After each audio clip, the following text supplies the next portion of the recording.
A lot of coronary artery disease is very silent. That plaque is silently sitting there in millions of people without them even knowing. And there are ways to find this out now. We have the technology. It's just not being done. And those who already have plaques, we need to do something so that their plaques don't progress and they don't rupture. Now, I got to tell you about this, but there's a lot of misunderstanding about LDL. It is the damaged LDL. That's the problem. The macrophages don't devour normal LDL. They devour and eat up small dense LDL, which is abnormal LDL. If you have small dense LDL, then the next question is, why is my LDL small? What damaged it? That's $1 million question. Fasting. There are so many different mechanisms by which one can not only live longer, but live healthier. And you can come across all these different inflammatory pathways. And it's the endocrine, it's the liver. But there's one thing that touches all the mechanisms and improves them all, and that's fasting. Fasting improves you metabolically. It detoxifies you, improves your microbiome, because your microbiome is completely reset by fasting. 300% increase in the release of stem cells, your own stem cells. Not only that, they're yours, they know where to go, and their residence rates is very high. That means they go where the repair needs to be. Fasting has to become your fundamental way of life. Dr. J, as a cardiologist, I want you to start out by explaining what plaque in the arteries actually is and how it forms. Plaque forms inside the arteries. There's 3 layers. There's the outer layer, middle layer, which is muscle, and then the inner layer, which is the intima. Plaque is when that intima starts getting disrupted. So it starts growing either inward and starts narrowing the artery itself, or starts growing outwards. This is an abnormal process. A plaque can be thought of as a pimple on the inside of the artery. It is very complex. It's composed of bad fats, which is the small dense LDL, the abnormal fats. And there's an inflammatory reaction against everything that's in there, which is that abnormal fat. So there's T cells in there, there's B cells in there, there's macrophages in there. And then in reaction to all that, there's a cellular fluid that builds up. Just like when you get a pimple, you get a swelling inside and it's awfully painful and it secretes some fluids. There's some fluids in there. It's full of inflammatory cells. That's how we can tell that that plaque that this particular patient has is made up of soft plaque or calcified plaque. And we can get into that in detail. But basically, the long and short of it is it's an inflammatory process. It's reacting to something. And that something is what we are trying to do in cardiology. It's trying to figure out what it is and how we can prevent this. And we can talk about this, obviously. My job as a traditional cardiologist, when I first started, is to identify these that when they narrow the artery and they decrease the blood flow, my job is to go and open up those arteries and get rid of those blockages. So that's how I became an interventional cardiologist. But then plaque is so complicated that you fix one plaque, but there's another one and another one and another one. And we can talk about this and how I got into all this, if you mind. Yeah, continue. This is great. So basically, we were taught that, okay, you got these blockages and they have many causes: diabetes, high blood pressure, cholesterol. And I went in and I would stent them and put a stent in there, get rid of that blockage. And then 6 months or a year later, they would come in again with chest pain again because there was a blockage in the artery. There's not enough blood flow getting through there. And when I would cath them again, there would be a new blockage. It's not the same blockage. The re-narrowing was rare. 80% of the time, it's a new blockage somewhere else in another part of the artery. So this became a problem. So then, when we went back and looked at the angiograms, we would find that there was a 30% blockage or a 40% blockage in other parts of the arteries, and suddenly those became 80 or 90%. So this raises a lot of questions in our mind. Why are you getting new blockages when I just stented one other one? So that's what brought me to prevention. We have to find out the source of why you're getting new blockages.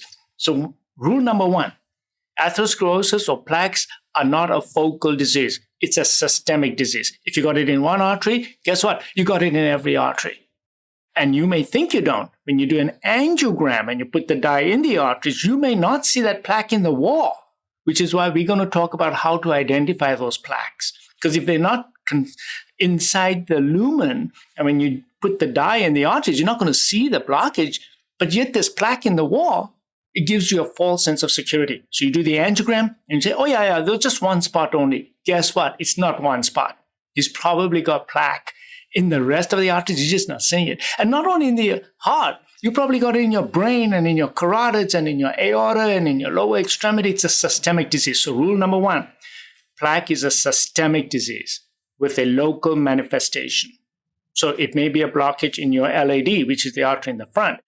But if you don't treat this systemic disease, you have not done the patient a good service.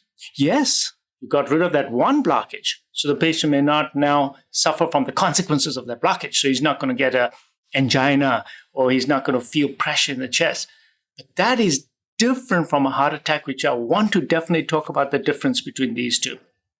So the first thing is that you need to understand that plaque is not a focal disease. It's a focal disease when it's hurting you because you're getting chest pain or pressure or tightness or heaviness because of that narrowing in the artery. But that's just the tip of the iceberg. When you look at it carefully, you have plaques everywhere in all the arteries. And then these plaques are already predicated, are inflammatory. They're full of inflammation. These plaques are not just passive fibrosis that people think it is. It's active, metabolically extremely active. So when I was a fellow, we would take a little wire and pass it down that artery and look at temperature changes as you go down past the different plaques. And some would be hot, some would be cold. That tells you that there's inflammation, there's heat in there. And then as time went on and we dissected these plaques and started looking at them, we saw that they were actually full of inflammatory molecules in them. So now what was happening with these patients in the history of my career is that they would come back with a new plaque, a new blockage. Suddenly it went from 40% 6 months ago to 80%. What happened there? Well, the plaque ruptured. So what does that mean? Well, what that means is that that plaque, which is like a pimple on the inside of the artery, suddenly cracked open and a blood clot formed on it. When that blood clot is a small one, the body will repair it and cover over it in the next few weeks. A couple of weeks later, it cracks again.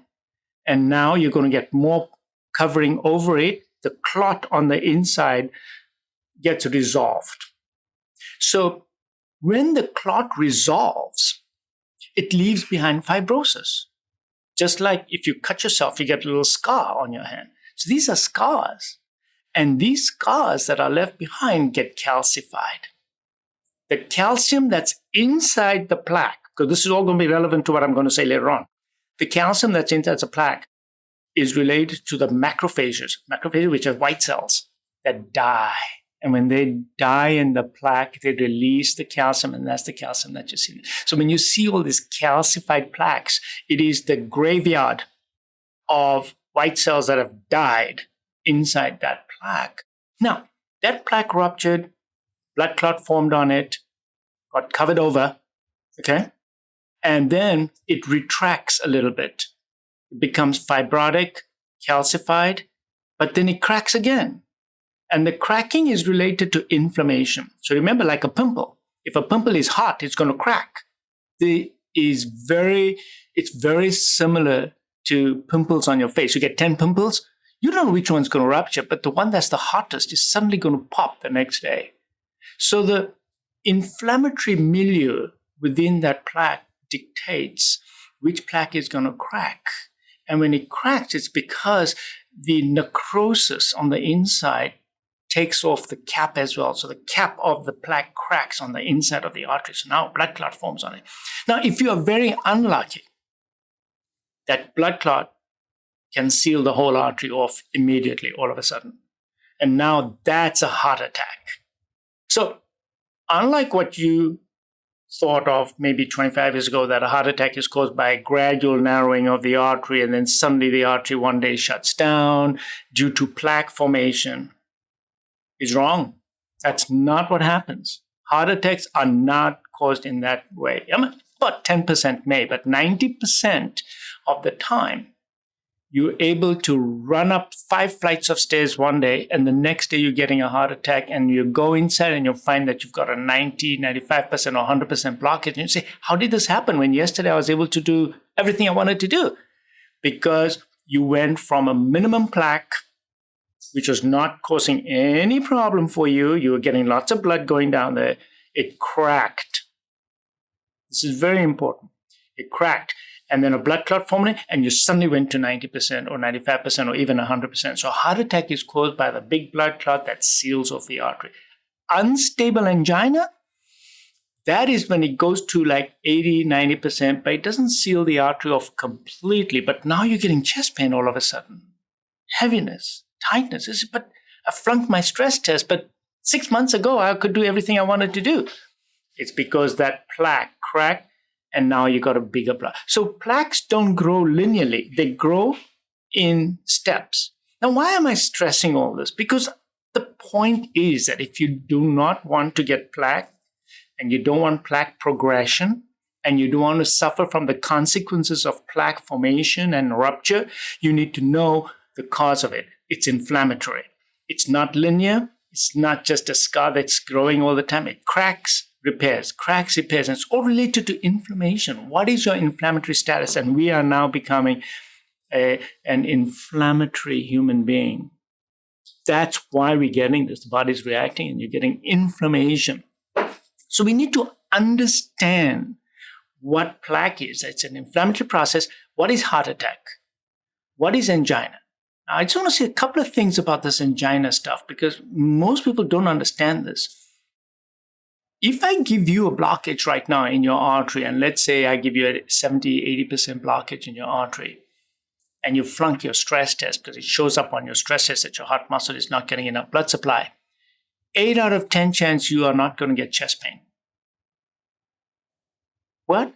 80% of the time you're not going to get chest pain, even though you got the serious blockage and you failed your stress test, and then says yes. 80% of ischemia means lack of circulation, is actually silent. This is an eye-opener. See, we're not taught this initially in school because we're taught to, okay, go in, fix that blockage. But wait a second, there's so many people who are walking around with serious blockages. If I had to do a stress test on them, they'll flunk because there's lack of circulation. But they're not having chest pain. Some of them just get shortness of breath on exertion. Some of them, they just get fatigue and tiredness. So this is a real problem for us. And then the next question is, at what level of narrowing in that artery would you really start getting symptoms or decreased blood flow? Now, that's very interesting because you need a 70% blockage before you reduce the blood flow. Now, that's an eye-opener for you. So let's say you have a 50 to 60% blockage. Obviously, there's no flow reduction. So would you get chest pain? The answer is no. Would you get shortness of breath from it? No. So how would you even know that you got this blockage? And I just said a few minutes ago that a blockage cracks and suddenly causes a heart attack. So you can go from 50% to 90 or 100%, depending on your inflammatory condition, on your body's constitution, on your metabolism, on your toxicity, on your lifestyle, on your environment. Those are the things that are going to suddenly predict whether that plaque is going to rupture or not. You didn't even know about it. You didn't even know that you have a 50% blockage or 60% blockage in your artery. Had you known that there's a 50% blockage sitting there, you would do everything possible to make sure that that plaque does not crack. Because now you know what causes death and what causes morbidity is plaque rupture. That's the animal that you want to prevent. Plaques can form. They do form. If you look at elderly people, they're going to have plaques.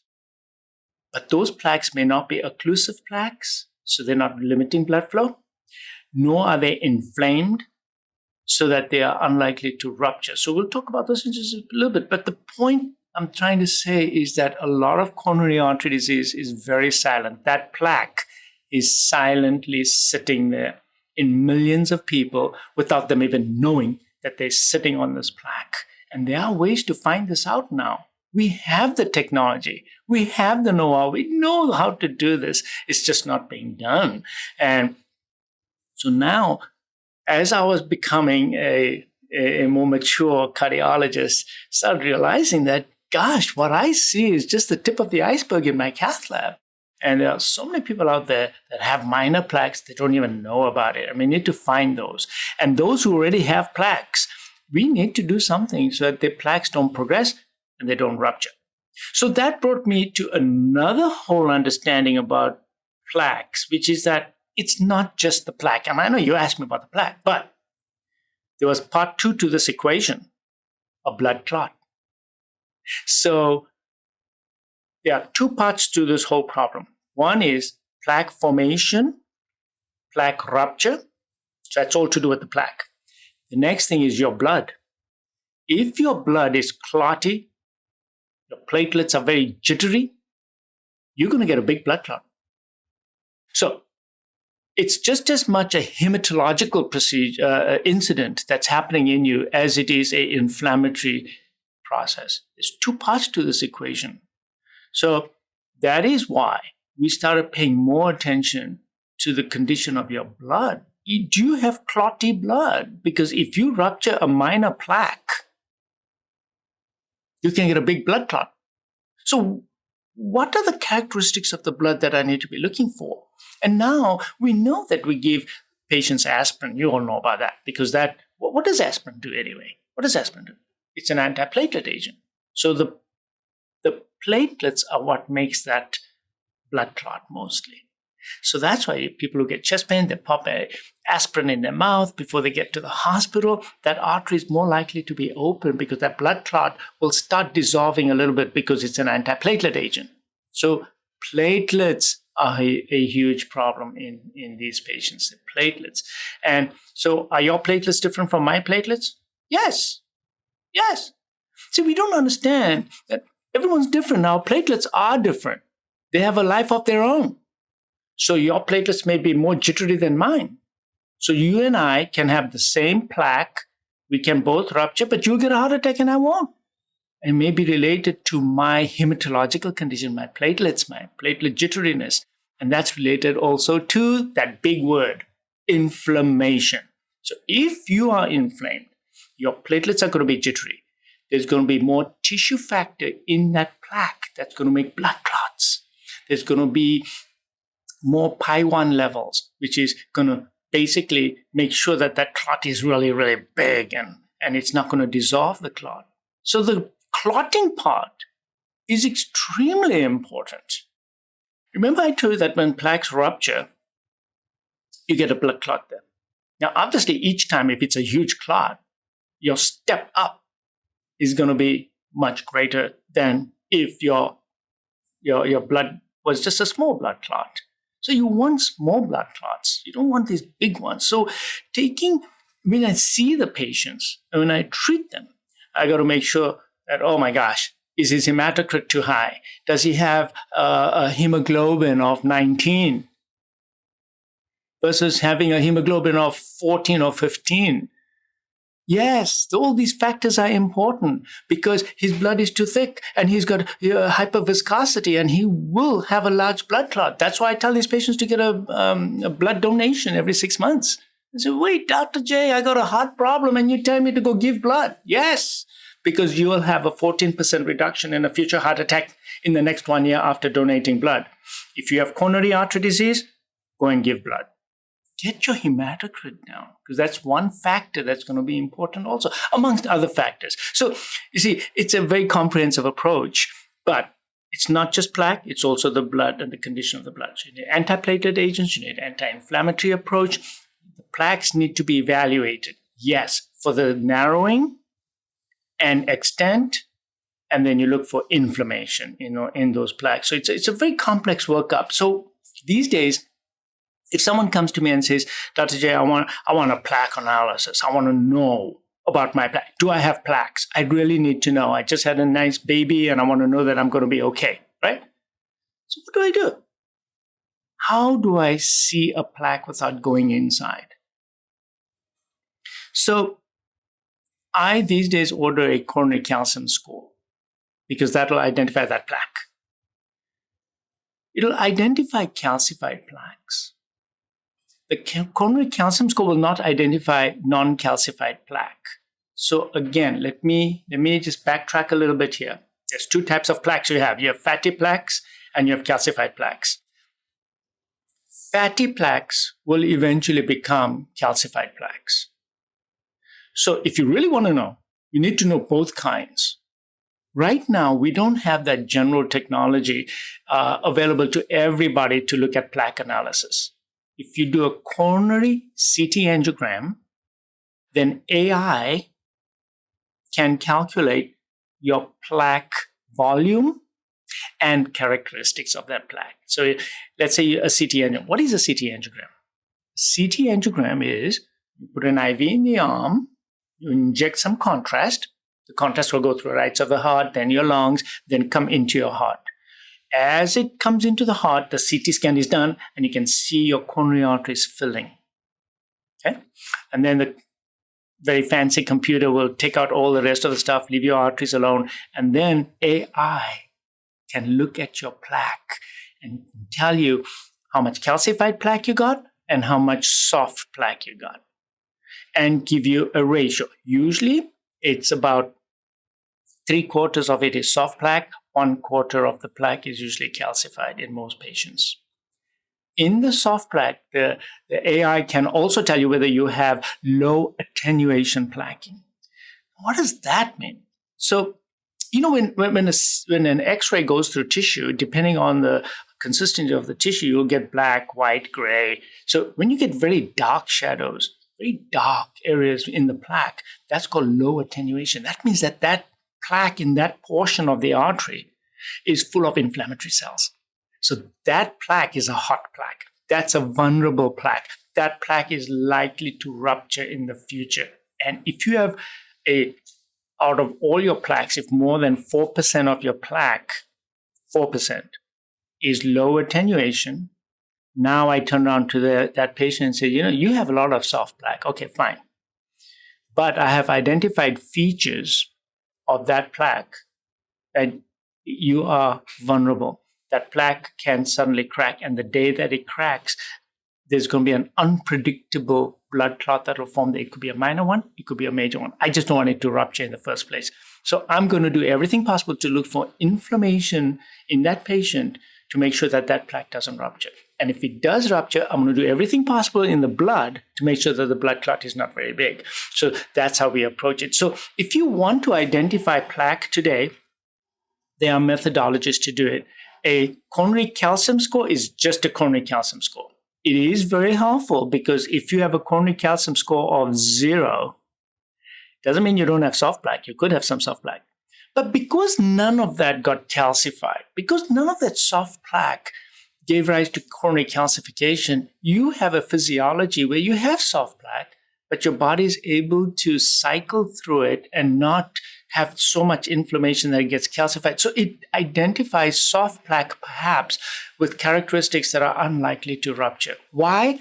Because if your coronary calcium score is 0, the chances of you having a heart attack or a major coronary event in the next 10 years is extremely low. It's so low, it's like less than 0.1%. Not 0, but very, very low. And the higher the coronary calcium, there's a higher the risk that something's going to happen. One day, you're going to get a heart attack or unstable angina, or you could even die suddenly, which I'll explain how all these plaques can make you die suddenly. Besides the clotting, there's other factors too. But basically, if you have a lot of coronary calcium, you have plaque. And that plaque, because you have so much calcium, it means your physiology is such that there's been a lot of inflammation. And the end result of that inflammation is calcification of that artery. So your physiology is not good. You're making too much calcified plaque. That means your soft plaques are rapidly going into hard plaque. So you better do something about this. You're not like the guy with a 0 score where his soft plaques may not become calcified because he's otherwise okay. So doing a coronary calcium score is a great start.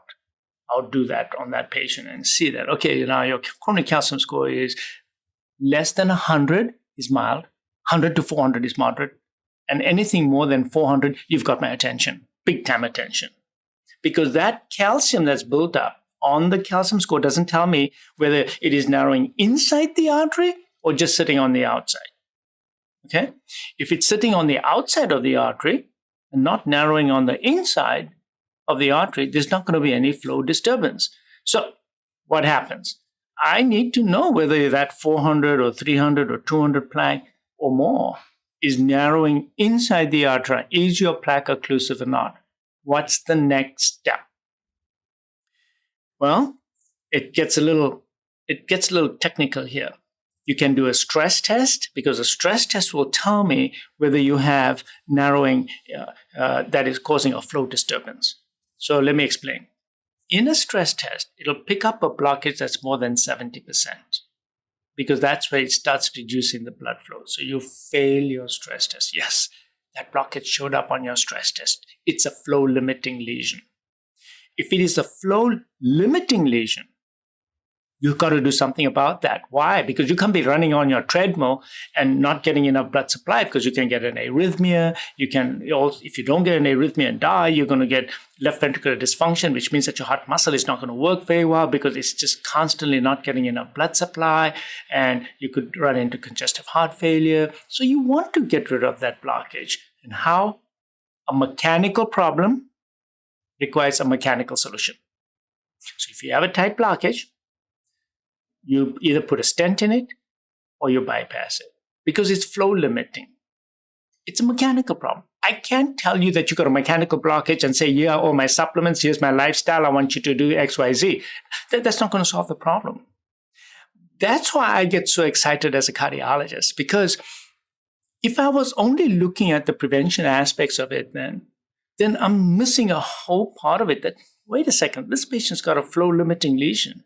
So I'm so blessed that I'm actually able to go in, fix that blockage, and then say, okay, now let's see what we can do about your non-occlusive plaques, what we refer to as non-occlusive plaques, right?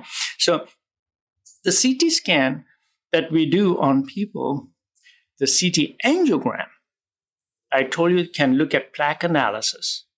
That is an AI-driven program.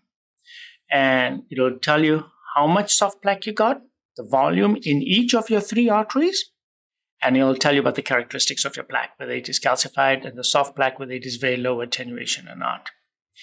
The angiogram portion of it, where the dye goes into the artery, can tell you how narrow it is. Now comes another technology that is so exciting, that really changed things in the last couple of years, and that is called FFR. So FFR, it's called fractional flow reserve. So it's very important that people who are interested in coronary artery disease must understand what FFR is. If you don't understand FFR and you've got coronary artery disease, you have a problem. You better understand it today. So fractional flow reserve, what does that really mean? It started in the cath lab, where there's a narrowing. And you look at the angiogram and you say, oh yes, I can see a blockage. It's not 90. It's not 80, it's around 60, 70, maybe 80. I'm not sure whether this is actually limiting flow or not. And I don't have time to do a stress test. So what am I going to do? So we took this pressure wire and you pass the lesion, measure the pressure beyond, and then you do a pullback. Very, very simple, right? Sounds very simple. If there's a step down, that means you know that there's low pressure on this side, there's high pressure on this side. You work it out, and that's called the FFR, fractional flow reserve. And if it's less than 0.8, that means there's a significant drop in the pressure on the other side. So this is a hemodynamically significant lesion. Studies have been done that if you then open that blockage up, you get much better results, because you are stenting hemodynamically significant lesions. So the FFR started in the cath lab to determine which blockages are actually causing flow limitation, which ones are not, rather than just doing an angiogram and looking at it and guessing that, oh yeah, you got a blockage there, it's 80%, and I'm just going to stent every blockage that you got. Because we did that. We did do that. And we found that the more metal we put in the patients, the more stents we put in them, the worse the outcome was. It wasn't very good. You only want to stent the lesions that are hemodynamic is significant. And FFR has allowed us to do that. A positive nuclear stress test allows us to do that. So this same technology of FFR now with AI has come into CT angios. So with the CT angiogram, once you get the images, you send it off to a company that calculates the FFR. Right now, it's a company called HeartFlow. And I send off the discs to them, and they look at that, and the AI calculates the FFR, and the correlation is with invasive cardiac catheterizations, and it's extremely good. So, of course, the quality of the study has to be good too. So there are, I would say, at least about 20% of the times, it's the quality of the CT angiogram may preclude a FFR determination. So then I have to find another way to determine whether there's flow-limiting lesions or not. But AI calculates the FFR, and then the report comes back to me say, yes, there's a blockage. It looks like it's about 70, but the FFR is abnormal. Or it looks like it's 70, but the FFR is negative. So that's another piece of information that tells me about flow limitation due to the plaque. Because we're talking about the plaque. This plaque stuff is terrible. It ruptures, it obstructs, it's unpredictable. So this is another technology, FFR. So you have your stress tests, invasive FFR, and a CT FFR that can tell me all this right here in the office, right here. Technology has just come so far. Of course, a lot of the insurance companies are still a couple of decades behind the times. So it makes it difficult for the patients, but those who really want to know can get this done. It does sometimes mean they have to go outside the insurance because not all the insurances want to pay for plaque analysis, nor do they want to pay for the FFR. But relatively, it's pretty inexpensive. So we do have that technology of FFR. So let's say that fellow comes to me and he says, I turned 40, I have a little baby at home, and tell me, I'll do the coronary calcium score. If it is abnormal, if it's high, I'm going to do a CT angiogram. That's going to tell me plaque analysis, FFR, narrowing of the arteries, and I can be able to sit down with the patient and say, this is what you got in terms of your plaque. Now, that's just part one of your workup. Don't think it's over. Just because you did a anatomical study looking at your coronary arteries and looking at your plaque, there's a whole biochemistry which I'm going to dig into in just a second, because this just tells me the consequences of your plaque. Now I'm going to do a deep dive into why you got the plaques in the first place. Why? Before we get into that, let me jump in for a sec. Sure. I want to make sure I understand this piece here about stenting. When flow is affected to a certain point, a stent is warranted. I think you mentioned the fact that if we change the lifestyle, we can't reverse the plaque. So let's talk about that. Somebody that wants to go at this purely from lifestyle, diet and lifestyle, can they reverse plaque at all? What a great question. I knew you were going to ask this question. So can you reverse the plaque? Okay, doc, I saw these blockages. My FFR is a little abnormal. I'm asymptomatic. Give me something that I can just reverse the plaque because I don't want any stents inside me. And the answer is yes, you can. Now, how much can you regress it? I told you that it's a dynamic state of affairs, right? There's soft plaque and there's hard plaque. Soft plaque can regress. Hard plaques are harder to regress because they are hard. However, within the hard plaque, there's always some soft plaque also. So the answer is yes. With aggressive lifestyle changes, dietary changes, environmental changes, changes in your toxicity, changes in your food, everything else, you can. But the extent is probably, this percentage stenosis is probably very low. That means you can reduce it by maybe 10%. And I've seen that. I've done an angiogram. The plaque is looking like it's 80%. The patient did not want a stent placement because he's relatively asymptomatic and he's very, very motivated to make lifestyle changes. He does it. And for whatever reason, we cath him again 6 months or a year later. And I found that the blockage actually looks a little bit better now. Now, that the regression of that plaque is possible, but don't think that we have a Drano that can just clear away the plaque. This is dangerous thinking. You will regress it somewhat. But I want you to also understand something. the flow in a cylinder is related to the fourth power of its radius. That's Porcel's law. We were taught in school, but we've all forgot about it because of the way they teach it to us. We just forget the relevance of it. So when you improve the lumen by 10%, by regressing it a little bit, you're actually improving the flow tremendously. So there is some benefit even in moderate reduction in the percentage stenosis. And the answer is yes, you can regress it, but you cannot get rid of it completely. When you go back and again inside, there will be a narrowing over there. It may be a little bit less, but you need very aggressive lifestyle. You need to know the factors that made that plaque in order to reverse it. You can't just say you got a plaque now, just do A, B, and C.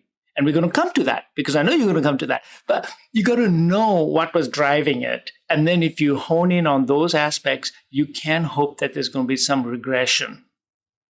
But I've never seen a case where the patient has multiple blockages and serious blockages, come back to an angiogram and they're all gone. I've never seen coronary calcium 400 go to 0. I've seen 400 go to 300. I've seen 1,000 go to 800. I haven't seen 1,000 go to 0. So I just want everybody to know that, because once the calcium sets in, there is some turnover, but the turnover is limited. You will get some reduction, but you will not get elimination. Now, it's nice that the numbers go down because that means that the burner's off, that you're not cooking anymore inside. That's good news. Stop cooking your arteries. That is good news that it hasn't increased, but it's not going to go away to 0. When a plaque regresses, it also means that it's metabolically more stable now, that it's not so hot. Like I said, the low attenuation defects that you see on the CT angio, you're not going to see that because it's regressing. So the answer is yes, you can regress it. And now there's another part 2 to this. Let me jump in one more time before we get to the next part, because I want to make sure I understand this section before we move on. If you put a stent in, we know the danger here is if the plaque ruptures, forms a clot. If we put a stent in, is there still fear of a rupture, or does that pretty much nullify it? Basically, that plaque that you just stented, you put a bomb in there, basically. Basically, you just squashed the heck out of it into the walls. So that piece of artery where the stent is needs to repair itself. Now, this is very important. When the artery repairs from the damage that you just did with the stent, it's a process called intimal hyperplasia. It's not atherosclerosis. So what happens is that the smooth cells, which are in the wall of the muscle, they migrate into the intima and they cover over the stent. That material is called intimal hyperplasia. It transforms cells from the smooth muscles as they become intimal cells. And when you go inside and look at it with an angioscope, its characteristics are totally different. So that piece of the artery will now look white, and it'll be shiny, and it'll be very smooth. And that's called intimal hyperplasia, that's covering over that stent. So that portion is extremely unlikely to crack, because cracking occurs in atherosclerotic plaques. But there are other parts beyond the stent, before the stent, that could rupture. You see? So when you do this, when you put a stent in, the natural history of that particular portion of the stent, the artery where you put the stent, is now going to be dictated by the damage that you did. Now, let me explain. When we put stents in these days, we use drug-eluting stents. What's all that all about? Why don't we just put a regular stent in? And I'm going to explain to you why. Because when you put a regular stent in, you've damaged the wall, you've spread it out, it's going to repair itself. And the repair process, which is too much, like a keloid that grows, causes re-narrowing of that artery in that segment. And if that stent re-narrows, we call it restenosis. That restenosis is because of intimal hyperplasia. It's not due to atherosclerosis. So you could have the best lifestyle that you possibly could have. And if you've done enough damage in that area, and if your body's physiology is that it overcompensates and it covers over that stent too much, the material grows into it too much, you're going to end up with a narrowing. And it did happen in 20% of patients where you put a stent in, and then they come back 6 months later and they got a stent restenosis. Then you got to go back and do something else to it. So then what we did is we came up with drug-coated stents. So the drug-coated stents are covered on the stent, we put a chemical on it, which prevents mitosis. Mitosis is cell division. I told you that the intimal cells migrate from the smooth cells. They move into the intima, they transform, and they become intimal cells. So it's cell division. They need to divide and grow. And that's what overgrows on the inside of the artery. So this drug prevents mitosis. So now there's going to be a decreased amount of intimal hyperplasia.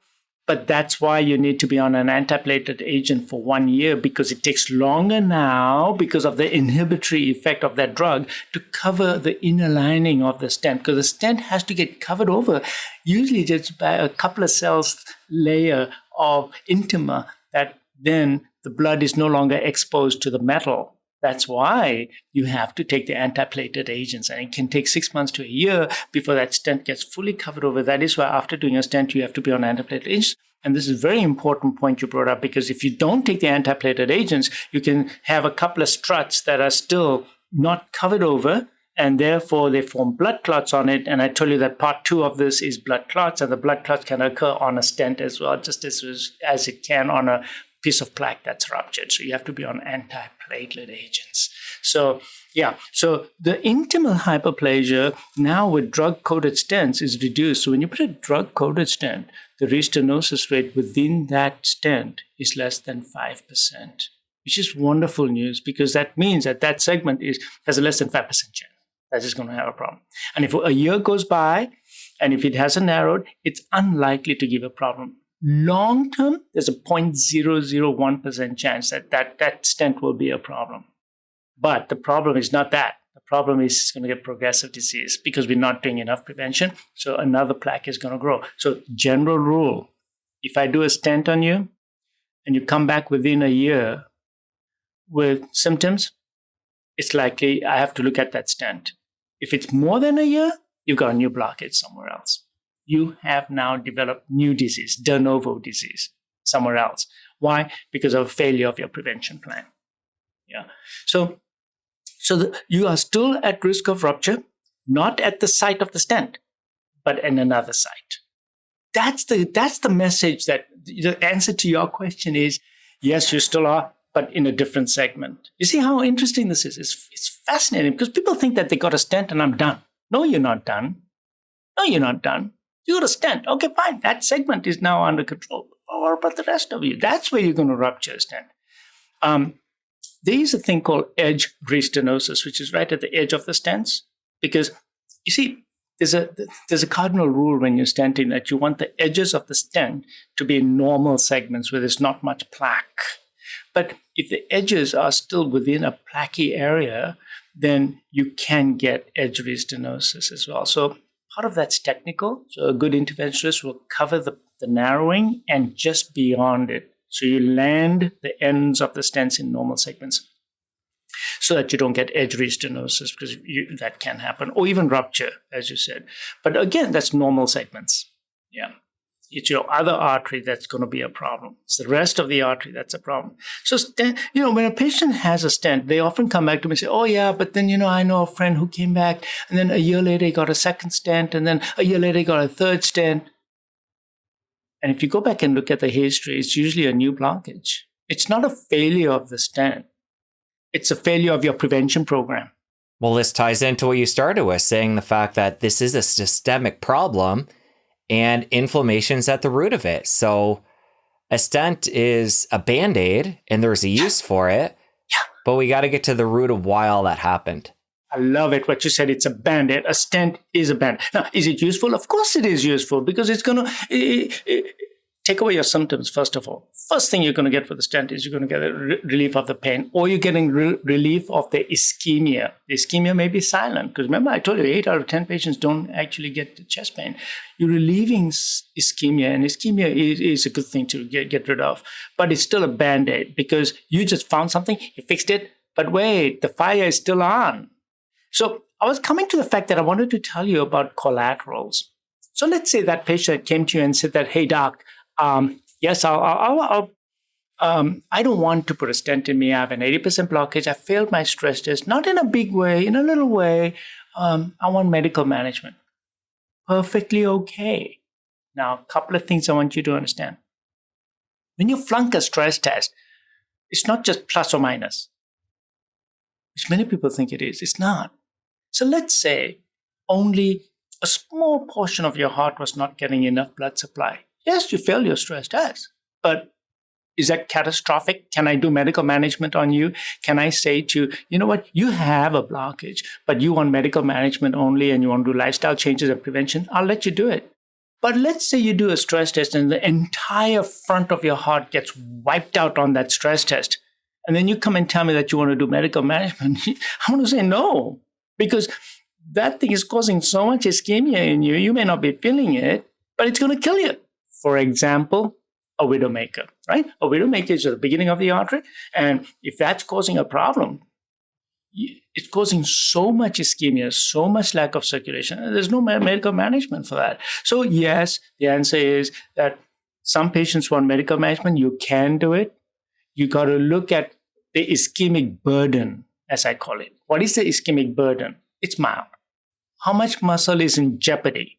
A small amount. So let's say that he shuts it off in that area. He's going to get a tiny heart attack. He'll survive it and he'll move on. So there are cases where we do medical management. But when we do that, we do a lot of prevention and we want to build collaterals. So that's an important thing. So let's say that you do have an 80% blockage and you want to do medical management. You need to build up collaterals. So you work very hard on your prevention program, exercise program, which we can talk about later on, and EECP and treatments like that increase your collateral blood flow. Because at the end of the day, when a plaque ruptures and shuts down the artery, how much damage you're going to get at the bottom depends on your collateral blood flow. If you have collaterals, the damage will be limited. If you don't have any collateral, so people say that, oh yeah, this 56-year-old guy who shut off his LAD, he gets a massive heart attack. The same artery in an 80-year-old doesn't cause much.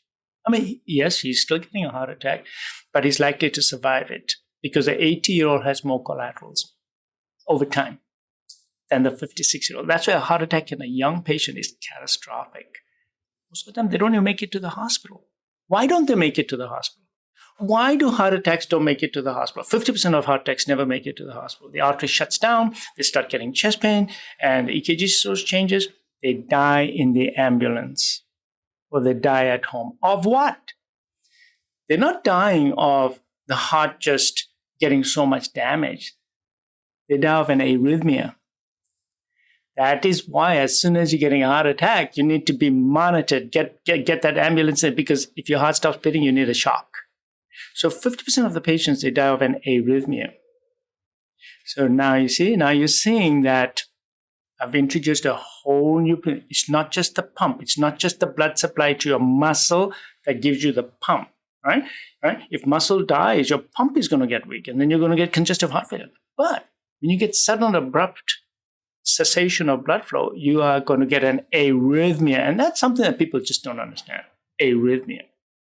And I do want to say something about an arrhythmia here, because when patients have multiple blockages in all the arteries, a lot of plaques, and they died at home suddenly, then autopsies were done on those patients. And we go inside and we take a look. We found that at least 60% of the times, there was no ruptured plaque. And we say that, oh my gosh, all the arteries are open, but they're all severely diseased. So what did he die of? He died of an arrhythmia. When sufficient mass of muscle becomes ischemic, you get an arrhythmia.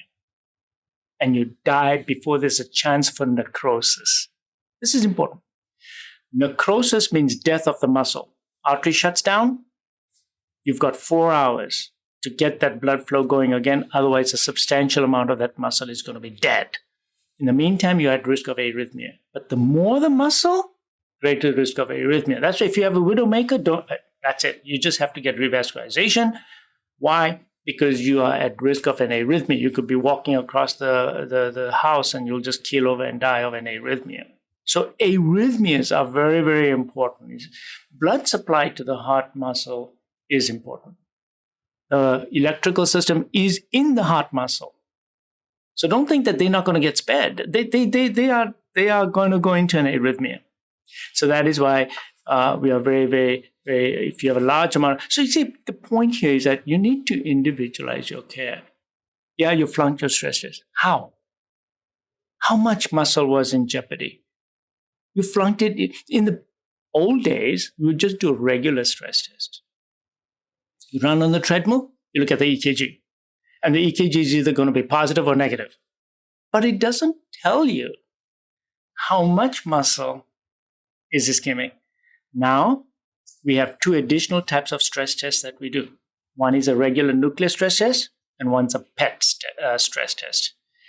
These are nuclear stress tests. So what you do is, in addition to looking at the EKG portion, you're looking at the distribution of the blood flow. So my heart is like a balloon. My front is not getting enough blood supply, or my bottom or the back part of the heart. And you can actually quantitate, you can actually see, even visually, how much of the heart muscle is being deprived of blood flow when you're exercising. So if it's a small amount, okay, it's a branch vessel disease. So when you angiogram that patient, you'll find that the distal branch is blocked or narrowed. But if it's the beginning of the artery, or the widowmaker, which is the left main, then you'll see that the entire front is abnormal. So it's not just black and white. You got to thoughtfully look at the stress test as well. And then you do what is a risk assessment for that patient. Is this patient a high risk or low risk? And you got to give that. So that is important. And then, of course, the whole prevention program is important. But just the cardiology part of it has really evolved, and we do have this technology. We do have it.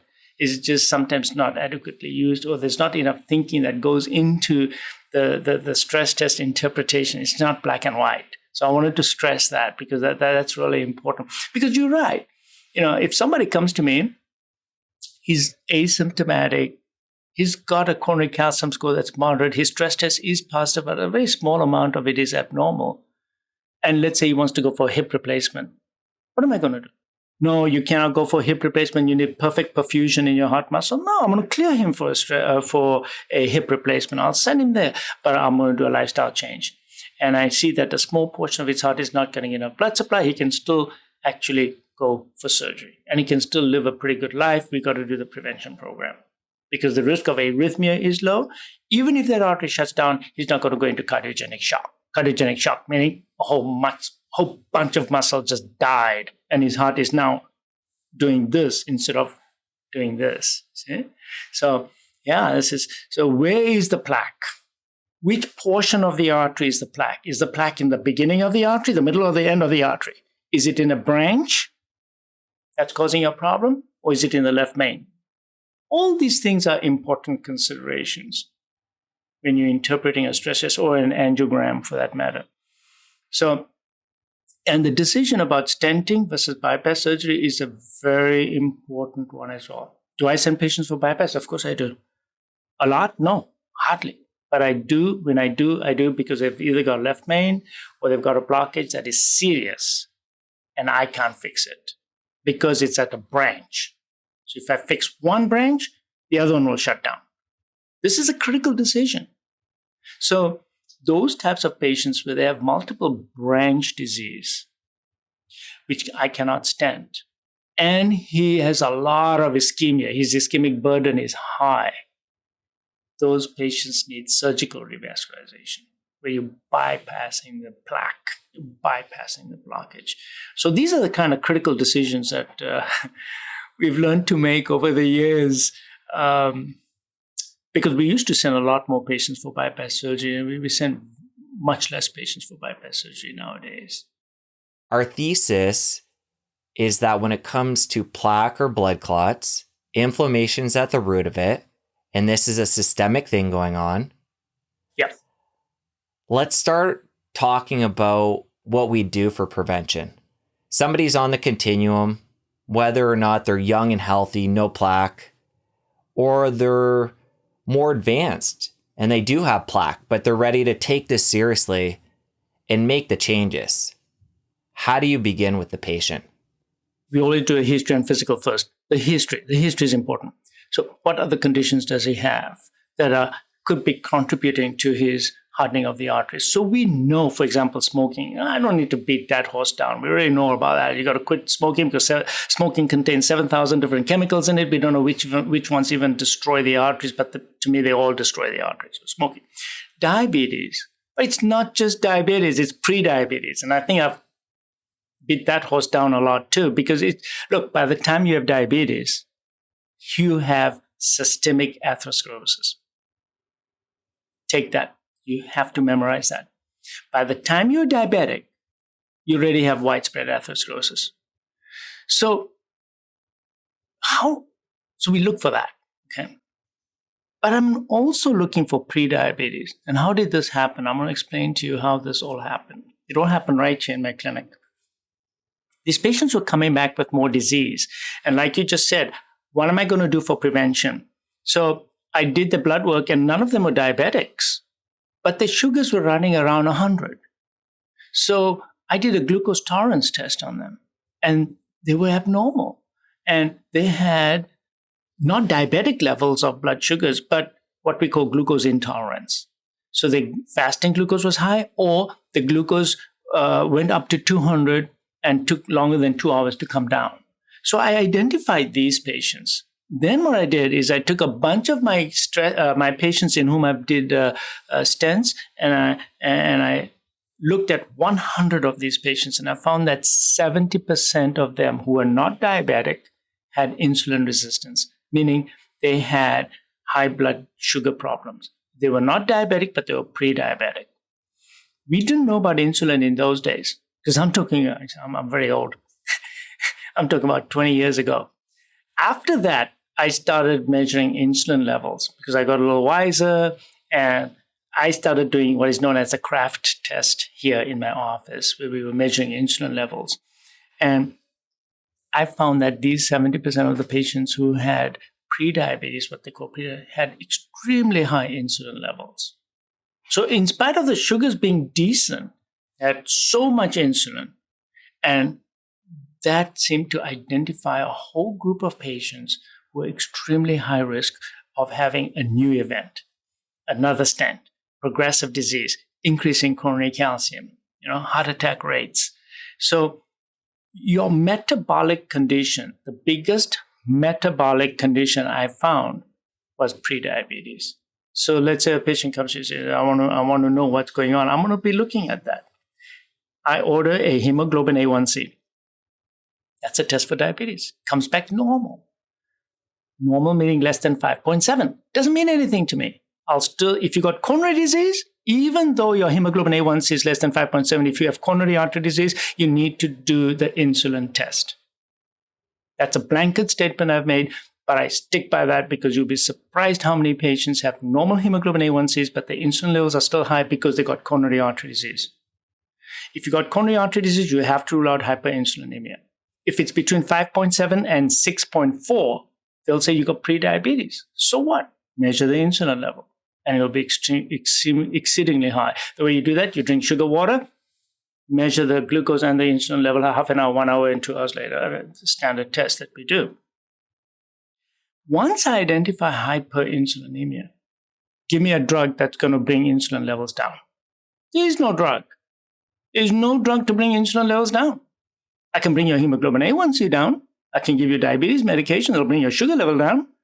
But none of those medicines will also bring your insulin levels down because you have insulin resistance. This is a problem that I run into, not only with patients, but with my own colleagues and other subspecialists in other fields of medicine. The hyperinsulinemia is deadly. And whenever I bring insulin levels down, the patient's outcomes are better. How do I bring it down? Well, I'm just going to tell you the brief treatment, and we can come back to this. It's basically fasting. And I've done lots of videos on this. And I've seen drastic changes in the patients because the insulin levels come way down. The patients feel and look great. And guess what? They stop coming.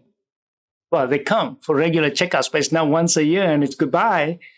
So insulin. So I'm always going to look at your metabolic condition. I'm going to look at your hemoglobin A1C, your insulin levels. I'm going to look for a fatty liver. I wonder, what's a cardiologist looking at a fatty liver for? Metabolic disease. If you have high insulin levels, you're going to have a fatty liver. There's only 3 reasons why you can get a fatty liver these days. And by the way, almost 3/4 of us have a fatty liver, which is really not a good thing. It's either because you're an alcoholic or you're drinking too much or you have other toxins in your body, or you have hyperinsulinemia, or what I call these days is leaky gut, but call it intestinal permeability, which we'll talk about, because all that inflammation from the gut has to first be processed in the liver. So this is going to lead to a big conversation, and I can already see that your mind's spinning with this, because if you got a fatty liver, you better know why you got it. And you have to turn over every stone and look to see why this patient's got a fatty liver, because fatty liver is linked to coronary artery disease, hypertension, stroke, dementia, premature aging, even cancers. And yet, it is probably one of the most overlooked things. So I always order a liver ultrasound to look for it. There's another way to do it also, which is you can order a CT scan and it looks at visceral fat. Very important. And you need to have a distinction in your mind between visceral fat and how malignant that is compared to subcutaneous fat. Because I see patients in my office all the time. They're obese. They got fat all over. But metabolically, they're perfectly healthy. They don't have visceral fat. They don't have a fatty liver. They're just fat. That's it. So those are metabolically healthy patients. And they don't have coronary artery disease. And even if they do, the coronary calcium score is very low, because sometimes as we age, we can also build up some coronary calcium too. But they're not pervasively sick the way the metabolic patients are, where they have a fatty liver and they'll always have a protuberant abdomen. Protuberant abdomen where you can't pinch the fat. Protuberant abdomen that's taut. So I can walk into the room and tell which patient's got a fatty liver and which one's got a visceral fat, and which patient therefore is metabolically abnormal, is going to have a high insulin level. So we do the liver ultrasound. Then the next thing we do is that I do a series of blood tests.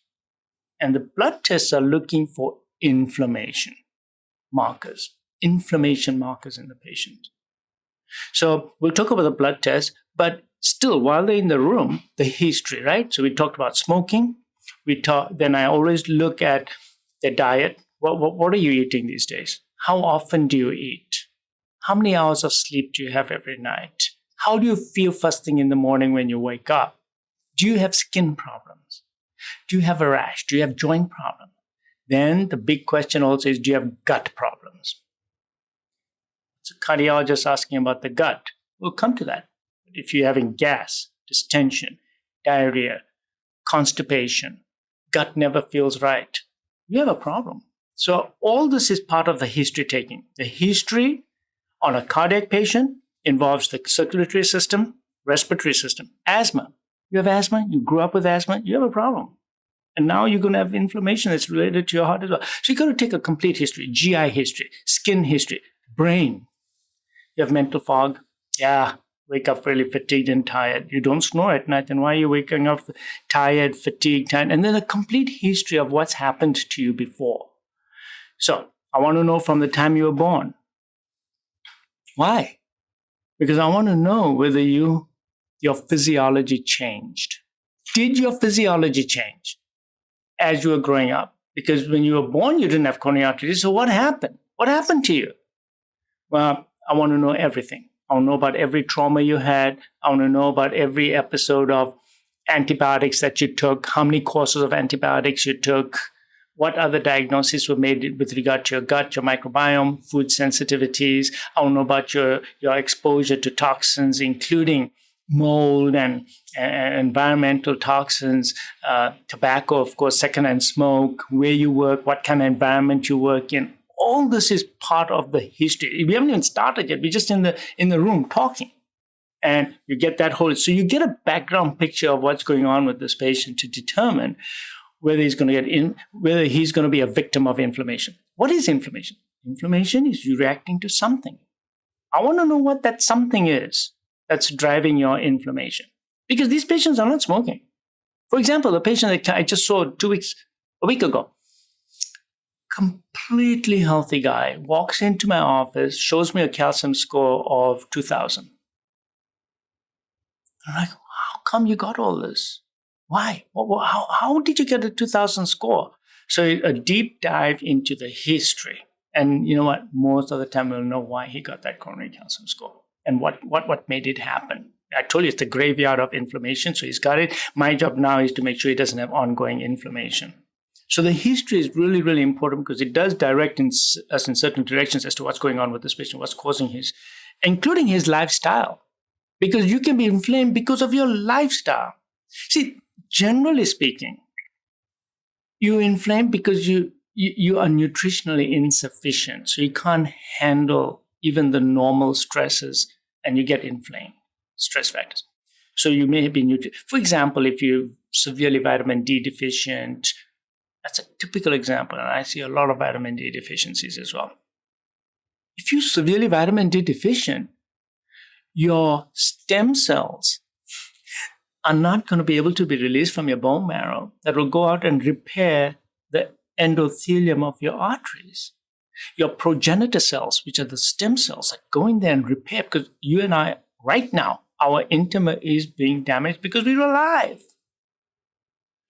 But our body repairs it. And the repair process is the stem cell stuff that goes around and they replace the cells in your intima of your arteries. And if you're deficient in your nutrition, especially things like vitamin D, you're not going to be doing that. So it's very important that I look at everything. So it's nutrition deficiencies. Next, I'm going to look to see whether you're metabolically right or wrong. So I already told you about the insulin, and there's a bunch of other tests. And then the next thing is, are you toxic? Because if you're toxic, talking about toxicity from a cardiologist sounds like he's gone off the deep end, but he's not. We are toxic. And I've seen it, and I've evolved to include toxicity workup as part of my plans. And I have worked out the biochemical pathways by which toxicity creates atherosclerosis in the body and inflammation. So if you are heavy metals toxic, if you have a lot of mycotoxins in your body, mold, if you have a lot of glyphosate and you have a lot of other herbicides and pesticides and plastics and BPA and phthalates in your body, they don't belong in your body. You didn't evolve with them. Evolution, you did not evolve with them. So your body's chemistry, you see, this is common sense, but yet we don't want to accept it because we're so used to this Western lifestyle. The fact is that those chemicals are not supposed to be in your body. You do not have the mechanisms to cope with it. A small amount of toxins, you can cope with it because your microbiome will take it and will get rid of it. So okay, I had salmon the other day. You don't think I got some mercury in me? Of course I did. But I have a great microbiome. And that'll limit the amount of mercury that came into my body. And I have a fantastic liver. Well, how many people can tell me that they've got a fantastic microbiome? And how many people can tell me they've got a fantastic liver? So you see our problem, it's a pervasive problem. We don't have the means nowadays to get rid of toxins, and the toxins are pervasive. They're everywhere.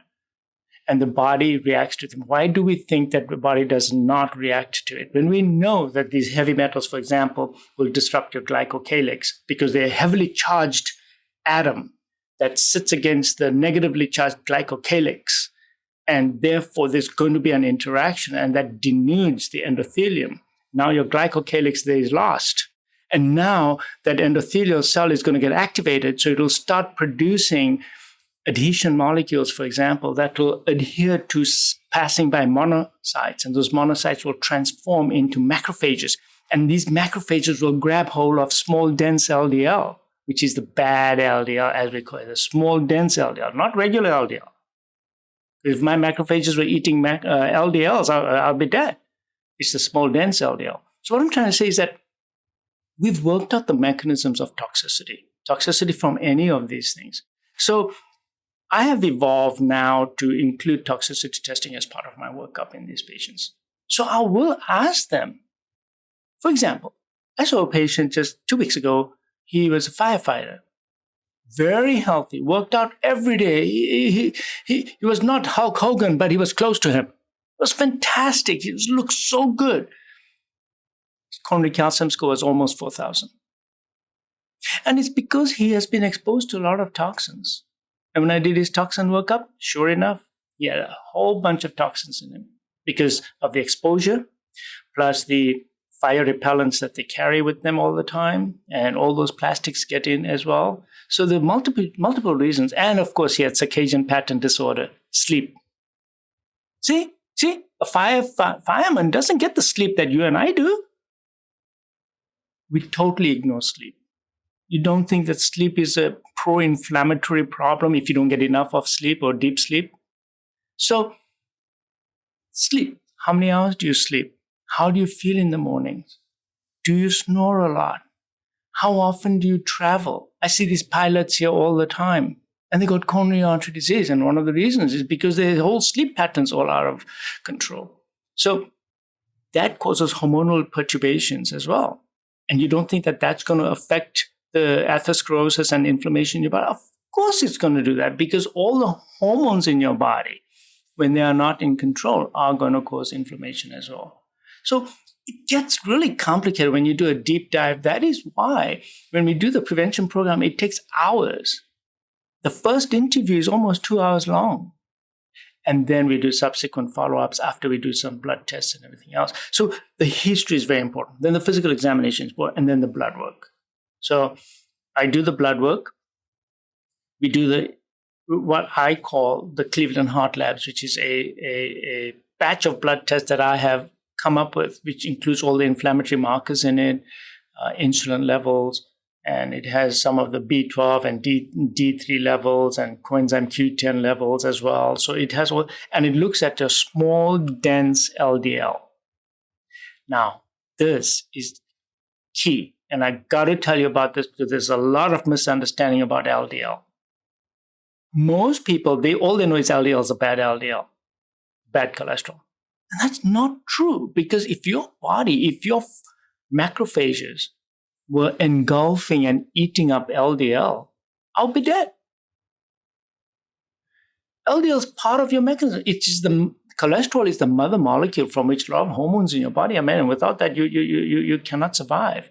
It is the damaged LDL. That's the problem. The macrophages don't devour normal LDL. They devour and eat up small dense LDL, which is abnormal LDL. And then that's described as a foam cell. And you know that a foam cell is part of atherosclerosis. It's part of the plaque. The foam cells, when you open them up and look inside them, it's small dense LDL. So why do I look at small dense LDL? Because that's the cover. If you have small dense LDL, then the next question is, why is my LDL small? What damaged it? That's $1 million question. So I know that basically 6-7 causes of small dense LDL, and I'm going to be chasing them. The first one I already mentioned to you is to do with insulin and glucose. If you have an insulin hyperinsulinemia, you almost certainly going to have a high triglyceride, low HDL, small dense LDL particles. So you're going to be chasing that insulin and that sugar, and you got to get that down. The next thing that I know that causes small dense LDL is omega-6. You eat a lot of vegetable oils, almost guaranteed that those oils go to the normal LDL and displace cholesterol from it, take up its room over there. And now you've created a small dense LDL, cholesterol's gone, and replaced it with that omega-6 on it. Omega-6 is pro-inflammatory. That's why none of my patients will eat vegetable oils. The next thing is advanced glycation end products. Oh, what does that mean? These are when you cook your food at extremely high temperatures and you're creating these unnatural molecules. It's not natural to have proteins, fats, and carbohydrates all at such high temperatures and dry heat that you combine them all into a molecule and expect the body to metabolize it. You didn't evolve that way. Your body did not. The most your body was allowed to do is probably a fire or steam or cooking water 100 degrees. But to go like these air fryers, for example, I'm totally against air fryers because you're creating all these advanced glycation end products. When they get into the body, there are receptors to get rid of them because evolutionarily we've been barbecuing food. So we do have those receptors. But when we overwhelm them, these particles cause small dense LDL. And that's going to then drive the macrophages crazy, and the atherosclerotic process is going to start as well. The next thing is regular toxins, all these toxins that I'm talking about. But there's one in particular that I really don't like, and that's called LPS, lipopolysaccharides. Lipopolysaccharides are bacterial wall products. They get into your bloodstream from your gut. These are not bacteria, but the dead bacterial wall products. When LPS gets into your bloodstream, it makes small dense LDL. LPS does damage in and of itself also to your glycocalyx and your air lining because it's charged, it gets oxidized. By the way, have you thought about this? That how come if the LDL, oxidized LDL, is damaging the body, and if it's how come only the arteries get damaged? How come the veins don't? It's because these bad molecules, they go from your liver to your lungs, and they get oxidized in your lung. That's why you don't get atherosclerosis in your vein. How come you don't get atherosclerosis in a vein? Because the oxygen tension is different. And then when all that gets oxidized and comes back to the heart, the first place they're going to come to the heart is the left atrium, right? The 4 pulmonic veins coming back into your left atrium. And if there's a lot of inflammatory substrate inside your blood, you're going to get atrial fib, because that's where atrial fib comes from. So this is a good point to tell you that today, the commonest cause of atrial fibrillation is not mitral stenosis, it's not hypertension. I'm finding that the commonest cause of atrial fibrillation is metabolic disease. And when I fix that, atrial fib goes away. Then from the heart, the first branch is the coronary arteries. So they're going to see the brunt of this oxidized LDL and other inflammatory molecules. And that's why you get coronary arteries. Now, some of it will also go into your carotid. So you might get some disease in your carotid. But as it then goes to the rest of the body, the atherosclerosis goes away. You don't get it everywhere else. Diabetics get it because the whole body's metabolism is off. So they get peripheral vascular disease also. But when it comes to this metabolic endotoxemia, as we call it, the leaky gut, as we call it, these patients have a lot of coronary calcium. The highest coronary calciums that I'm noticing these days is not people who are smoking. It is in people who have a bad gut. And that's a whole separate workup that you need to do on them. But you see, we ignored all that. We ignored the fact, the medical profession ignored the fact that there's even a thing called leaky gut. Because when you scope them, you're not going to see it. These are bacteria that are wrong, or the food is wrong, causing inflammation, or there's toxins. But your gut is not right. Basically, your gut has become porous. And we have a lot of data now to show that if you chase that and you fix that, all of a sudden, the LDL particles become large again. See, this is not just theory. I've been doing this for a few years now, looking at small dense LDL, not a few, many years. That after we fix the inflammation in the gut, lifestyle, and everything else, what happens to the small dense LDL? The particles become big again. So the LDL size, which is measured in angstroms, 210, 213 angstroms, they become 224 angstroms. And that's where you want them to be. So when you look at the lipid panel, and you've seen these panels come across your desk, I'm sure they're pattern A. Oh yeah, I got LDL pattern A, and this guy's got pattern B. A is okay, B is bad. It's true. What are we talking about? We're talking about particle sizes. That's what determines whether it's pattern A or B. And you can only obtain that on the advanced lipid panel. The trouble is that you go to your regular doctor, and I'm not saying that they're bad or they don't. No, it's just the norm. They'll do a total LDL, total HDL, cholesterol, and triglyceride. That's it. So you don't know the characteristics of your LDL particles. All you know is that my LDL is 130, and therefore I have to be on a statin. But the question is not that. If your LDL is 130, what kind of LDL is it? What's your LDL particle size? You need a deeper dive. So you need to ask for the advanced lipid panel. If you're not asking for the lipid panel, you really have to put the curtains on everything because you not really understand what's going on inside you. It's not the total LDL.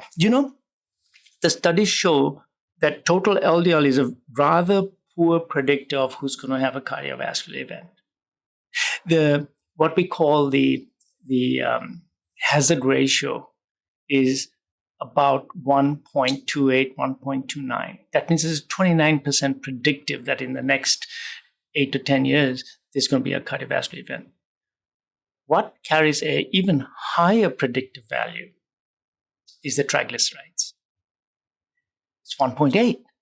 When you have a high triglyceride, you're going to have small dense LDL particles. So your surrogate for a poor man's surrogate for a small dense LDL is the triglyceride level. So, I've always said that you can look at your triglyceride to HDL ratio. When your triglycerides are high, you're going to have small dense LDL particles. When your triglycerides are high, you have a metabolic reason as to why it's high. And it's usually insulin resistance because your fat cells are sending out a lot of free fatty acids, which are going to your liver. Your liver then processes it, puts out VLDL, which is very triglyceride rich. And these triglyceride rich molecules interact with the LDL. And your LDLs become small because they exchange that triglyceride. So you get small dense LDL. So triglycerides are a very good clue. So if your triglycerides are absolutely normal, and normal is not less than 150.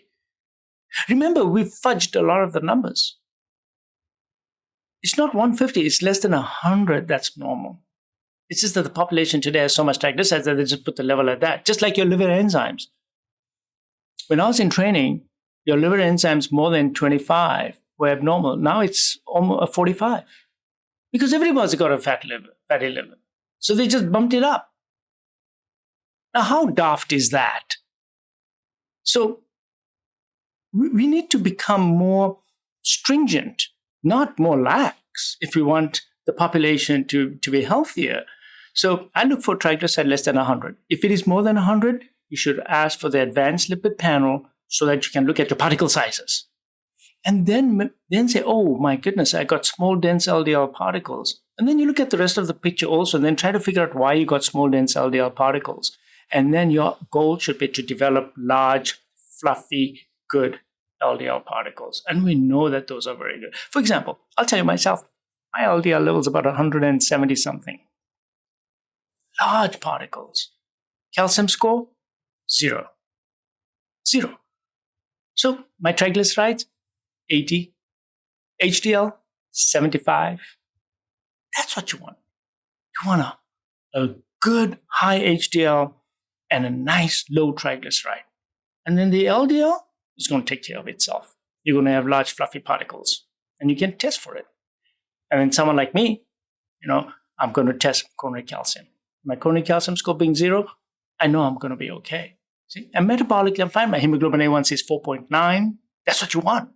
Now, even if my hemoglobin A1C was about 5.5, I'll start worrying a little bit and I might do more fasting and maybe I'll reduce my visceral fat if I had that. So the advanced lipid panel is an extremely valuable test to look to risk stratify the patient, especially if they already got coronary artery disease. Look, if you already have coronary disease, if you already have coronary calcium, if you've already had stents, you absolutely have to do the advanced lipid panel. Unfortunately, across the world, many countries don't have that. But here in the United States, there's no excuse. It's available. You got to tell your primary care provider or your cardiologist that you want to get that test done. Let's come back to our list. Oh, that's where you were going, actually. You last used the example there. I think there was 6 or 7 different ones you were going to go through. LPS. We finished that one. Continue. Yeah. So we know that the leaky gut causes small, dense LDL particles. Then toxins. Toxins cause low LDLs. The particles become very small. We know that. The pathways have been worked out. One of the toxins that I'm particularly worried about are mycotoxins. Mycotoxins, I have seen a number of patients who have chronic low-grade inflammation in the body It's because they have mycotoxins in them. So has the science caught up with this, where I can definitely say to you that, hey, Jesse, these people, they got coronary artery disease and coronary calcification definitely because of the mycotoxins? I don't have that data yet. But I do know one thing, that the particle sizes got better when we get rid of the mycotoxins. So the mycotoxins are detected on a urine sample. That urine sample contains all the toxins. That urine sample contains the following. It contains glyphosate and other herbicides and pesticides, because if you have those in your body, they're not just taking a ride. Your body has never seen those before. It's an inflammatory reaction. It will react to those molecules. These molecules destroy your glycocalyx. They also affect your mitochondria. And by the way, everything at the end of the day, it's all about mitochondrial disease. That's the final step by which these things hurt you, is your mitochondrial function. So these plastics, and the plastics are from phthalates, which are on your day-to-day household personal care products. They're not benign. Look, sometimes I have this very difficult conversation with my patients, and I have to tell them that, look, stop using these body lotions. First of all, you don't have dry skin, so you don't need to be putting body lotion on you. You can't even pronounce the names of most of the chemicals that are in that lotion. So why are you putting it on your body? They all get absorbed. And the studies have been done that on average, when a lady wakes up in the morning, gets ready, goes to work, she's got at least 100 man-made chemicals on her. Now, this is not right. You think it's only on your face or on your makeup. It all gets absorbed. And these studies have been done. After the shower, immediately phthalate levels in the urine go up. That's been shown over and over again. You get out of the shower, you already have phthalates coming out in your urine. Phthalates, fortunately, that's the plasticizer that makes the lotion nice and greasy. Okay, that's fine. But they're not normal particles, and they've been linked to inflammation, not only in animals, but even in human studies.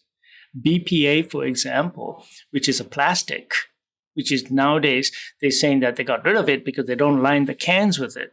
But they replaced it with BPS, which is just as bad. Nothing from a can. Don't eat anything out of the can. I don't eat anything out of the can. No good. They'll always substitute one for the other. So all these plastics have been shown, and the biochemical pathways have been well established to show how they cause inflammation in the body. Then the mycotoxins. The mycotoxins come because you either exposed to it every day or you already have the mold in you. If you have the mold in you, you're constantly inoculating yourself with that mold. So I have found that many patients are mold toxic. And the symptoms that I get from them are, okay, I've fixed your heart. You're looking good now. Why are you still dragging your feet? Why are you still fatigued and tired? How come you have mental fog? How come you're just good for nothing, and by 3 o'clock in the afternoon, you're just taking a nap, even though you don't have sleep apnea? Even though you slept 8 hours, you still have no energy whatsoever. How come you got all these rashes? How come you can't tolerate certain foods? How come your immune system is out of control? So you get every little cold that goes by, and you're getting it. And what's the skin rash all about? And how come your joints are hurting so much? So if you don't do a deep dive, you'll just chalk this down to, oh yeah, he's a little depressed. And look, that really bothers me, because nobody willingly wants to be depressed or wants to be anxious all the time. But these toxicities are causing that phenotype as well. And I find that the moment we fix those, the patient feels so much better. I had a patient who came who couldn't even really walk from his car into the office. He was so fatigued, tired, weak. But once we identified his toxins in his body and got rid of them, he came running into the office about 3 months later, feeling absolutely exhilarated. So I think that the toxicities from the environment, particularly mold, as a cardiologist, I'm just getting into this, but I'm finding more and more of it. If they don't already have it in their sinuses or in their gut, they're exposed from home, because you know that 7 out of 10 homes have mold, because they've either had water damage or some sort of black mold or some mustiness in their house, and they can smell it. We have a problem because we brought water into the homes, into piping, and now we're going to get water damage. So take a deep history, you'll find out, yes, I lived in a certain place that was very damp and very musty for 2-3 years, and then shortly after that, all my problems started. I'm having all these myriad of inflammatory symptoms right now. So we do want to identify them, and they are treatable. So it's not like you just are trying to identify them and say that, okay, I've identified it. No, they are treatable. And the way my approach against is an anti-inflammatory lifestyle, anti-inflammatory environment, anti-inflammatory diet, because your body does have the ability to get rid of these toxins. This includes heavy metals. See, nobody wants to talk about this, but it's everywhere. The water you drank this morning has mercury in it. The water you drank this morning also has birth control pills in it. There are estrogen disrupting compounds everywhere. Are they not causing inflammation in the body? Yes, they are. So all these plasticizers, all these hormones in the environment, they all have to be fixed before the patient's inflammatory condition gets. So it's a very deep dive. It's a difficult thing to do, because traditionally all we've done is said, okay, you want a prevention program? Great. Here's a statin, go home. That's it. And better make sure you take that statin, okay? Otherwise, I'm going to fire you. And that's been what everyone's doing. But it's much deeper than that. It's much, much deeper than that. Before we move away from this part, I want to make sure we go a bit deeper into treatment, because for me, it seems like there's two different aspects to this, where we want to clean up the environment and be preventative from this stuff coming in and toxifying us. But if we're somebody who is, say, middle-aged, we've accumulated a lot of this stuff. You mentioned going anti-inflammatory with diet and lifestyle and the body taking care of it. But somebody like your firefighter who's really on the far end of this and they're really toxic, are there certain protocols, detoxes, saunas, things you can recommend for people to purge this out of the body to at least get back to a baseline? Wonderful, wonderful, wonderful, wonderful. Very tough, very tough. So does the body have its innate mechanisms to detoxify itself? It does, because nature built into us detoxification programs. And which is the biggest detoxification organ you got? It's your liver. You got to take care of the liver. But look, we're really destroying it by eating garbage, and we're eating all the sugar, and we're getting a fatty liver. A fatty liver cannot detoxify you. So you got to get rid of the fatty liver. So you got to work on your diet. You got to get rid of all the carbs. You got to get rid of sugar. You got to get rid of all additives and everything. You got to fix the leaky gut. And you fix the leaky, and I'll talk about how I do all this. Then your liver will say, okay, now I can get on and do the job that I was supposed to be doing. And to help the liver even more, I will give some supplements. For example, I give it's so strange that patients who are having fatty liver, and I was giving them N-acetylcysteine, and I was giving them alpha-lipoic acid and astaxanthin. These are 3 supplements that I was giving all my patients who had a fatty liver. And this is before I did a deep dive into the metabolic endotoxemia from leaky gut. And I found that they got better in many ways. And it's because their liver got better, and therefore they were also able to detoxify themselves. Had I done tests on them before, I'm sure they would have lots of toxins. But slowly, they definitely got better because their liver got better. Because N-acetylcysteine is a precursor to the body's natural antioxidant, which is glutathione. So I give them simple supplements to take: alpha-lipoic acid, N-acetylcysteine, astaxanthin, milk thistle, for example. These have been shown to actually improve liver function and its liver's ability to detoxify these chemicals. So when they come in, instead of overwhelming the liver and causing localized fibrosis and fattiness of the liver, it is able to now have the enzyme systems that will detoxify these things and get rid of them in your bile and then out in your stools. Some patients require what is known as a binder. A binder is something like activated charcoal. And what it does, it binds these toxins and also makes sure that those coming out from the bile are not going to recirculate back into your own circulation. So depending on the load and which organism, I might give them a binder. And that will get rid of some of these toxins from their body as far as the liver is concerned. The next big organ is the kidney. So you make sure they're extremely well hydrated. See, these are simple things, but they work. Make sure that the kidney function is best. So get rid of nephrotoxins, no drugs that affect the kidney. Drink plenty water, and they got to drink plenty water, and that will help the kidneys also to detoxify itself. Because remember, when we do the testing on toxins, we're doing it on the urine because that's where they all end up and they come out. So you make sure kidney function is good. The next one is skin. And you already mentioned that. You mentioned sauna. So why I'm a big fan of sauna? I love sauna. I'm going to tell you a few things about sauna. A big study that came out of Finland, which demonstrated that those people with severe coronary disease who did sauna, they had regular sauna. They didn't have infrared. They did regular sauna. Those who did sauna 3 times a week had a 40 to 50% reduction in sudden cardiac death rates. Survival. I mean, if I had a drug that could do that, it would be a bestseller. Those who did it 5 days a week had a 60% reduction in sudden cardiac death rates. And these articles have come out. Of course, nobody talks about it. I don't see it on the news because it's not glorious.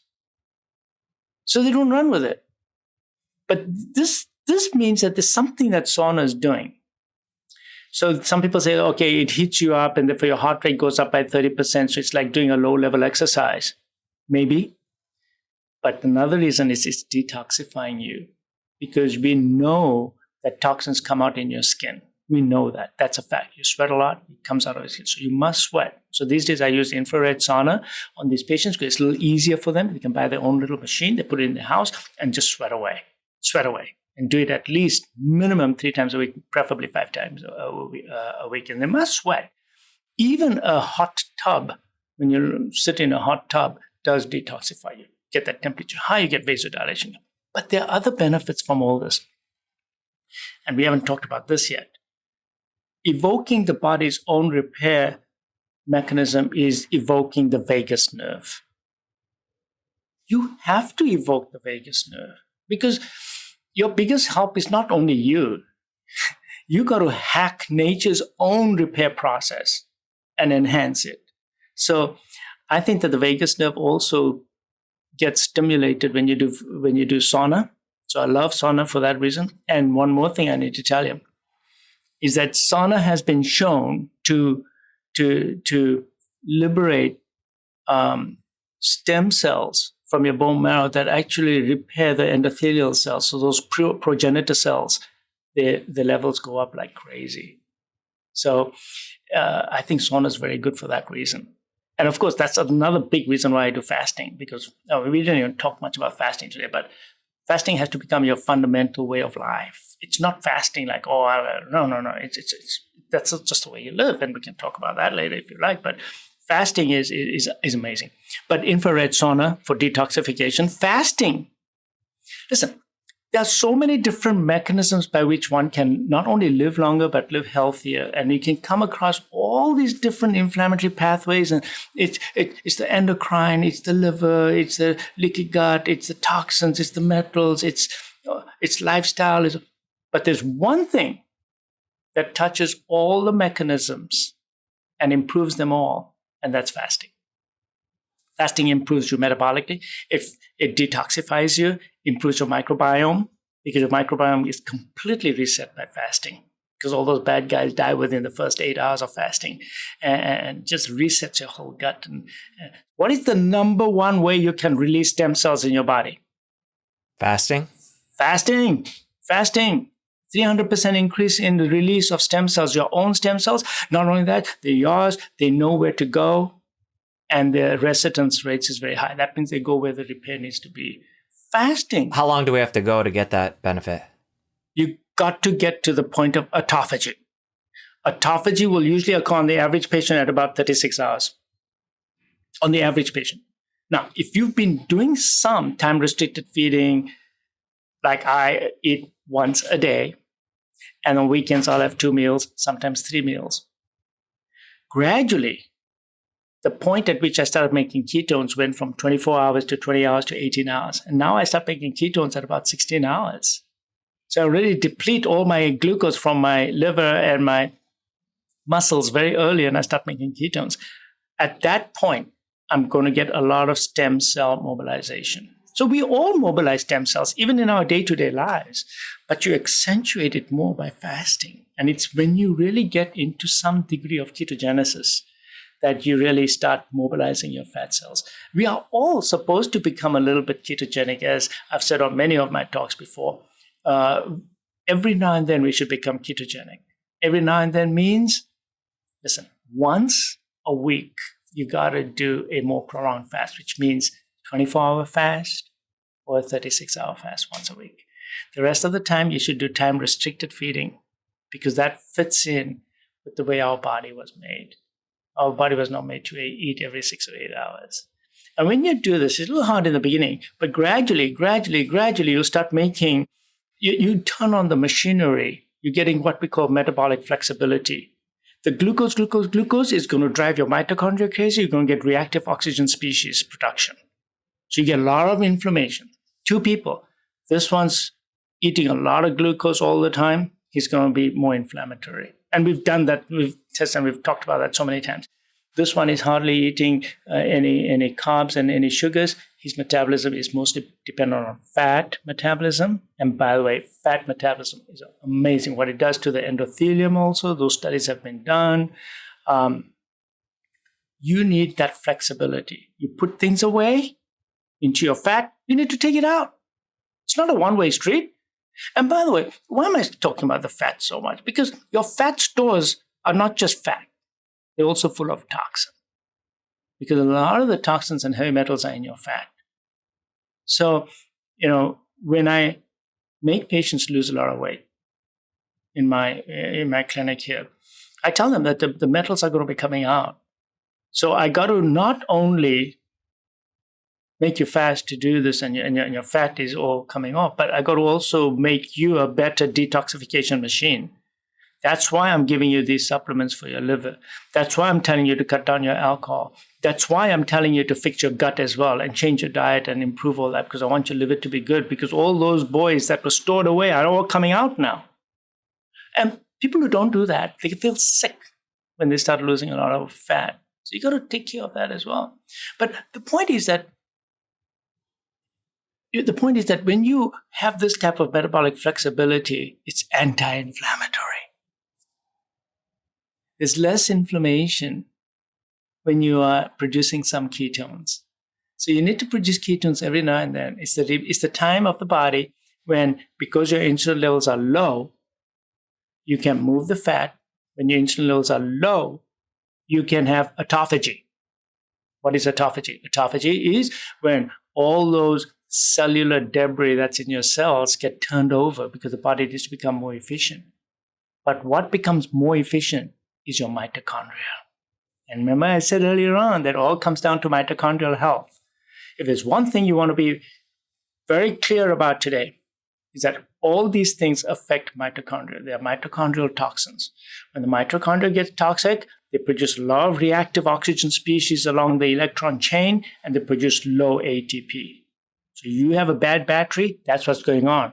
You're making too much smoke coming out from that electron chain, and you're not making enough ATP.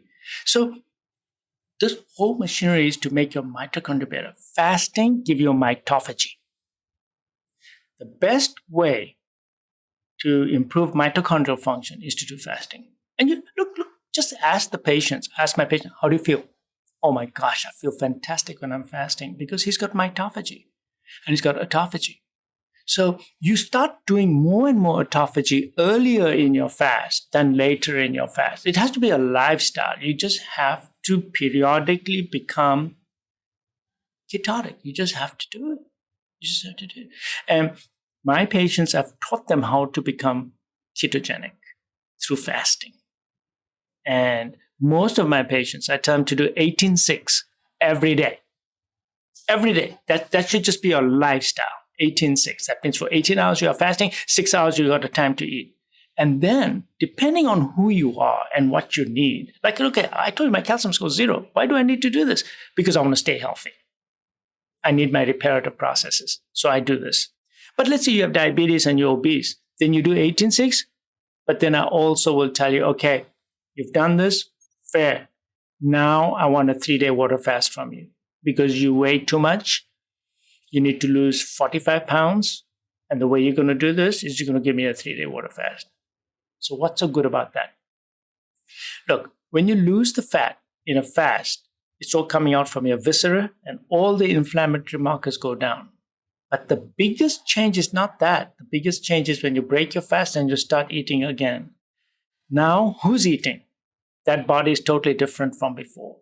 Because you did the fast, your body, how it's going to handle food and calories is not the same as before. So now, let's say you did go out and eat that sandwich or a candy bar. Your insulin levels are so much lower that you will probably produce less insulin and you will not gain that weight even though you cheated.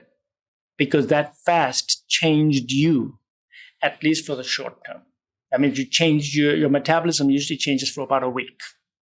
You do a fast, and for at least 1 week, your whole body is now different. The way it reacts to calories and whether it's going to partition away the calories or not. Because your insulin levels are so low, you become insulin sensitive. And these studies have been done over and over and over again. We've done these studies and we know that. So if you look at weight loss programs in people who did intermittent fasting versus those who did caloric restriction, totally different metabolism. So it's the fasting that makes you change your insulin production and your sensitivity. So I'm very much into all these modalities because fasting touches on toxicity and detoxification, weight loss, fatty liver, inflammatory markers, sleep apnea, high blood pressure. So what does high insulin do? Vasoconstriction, nitric oxide depletion, you get high blood pressure. I've said this many times to my patients, there's no such thing as idiopathic hypertension. Hypertension is either because you have no nitric oxide, and the commonest reason is you have too much insulin in your body, or you have sleep apnea that has not been diagnosed. Number 1 and number 2. There's a few more at the bottom.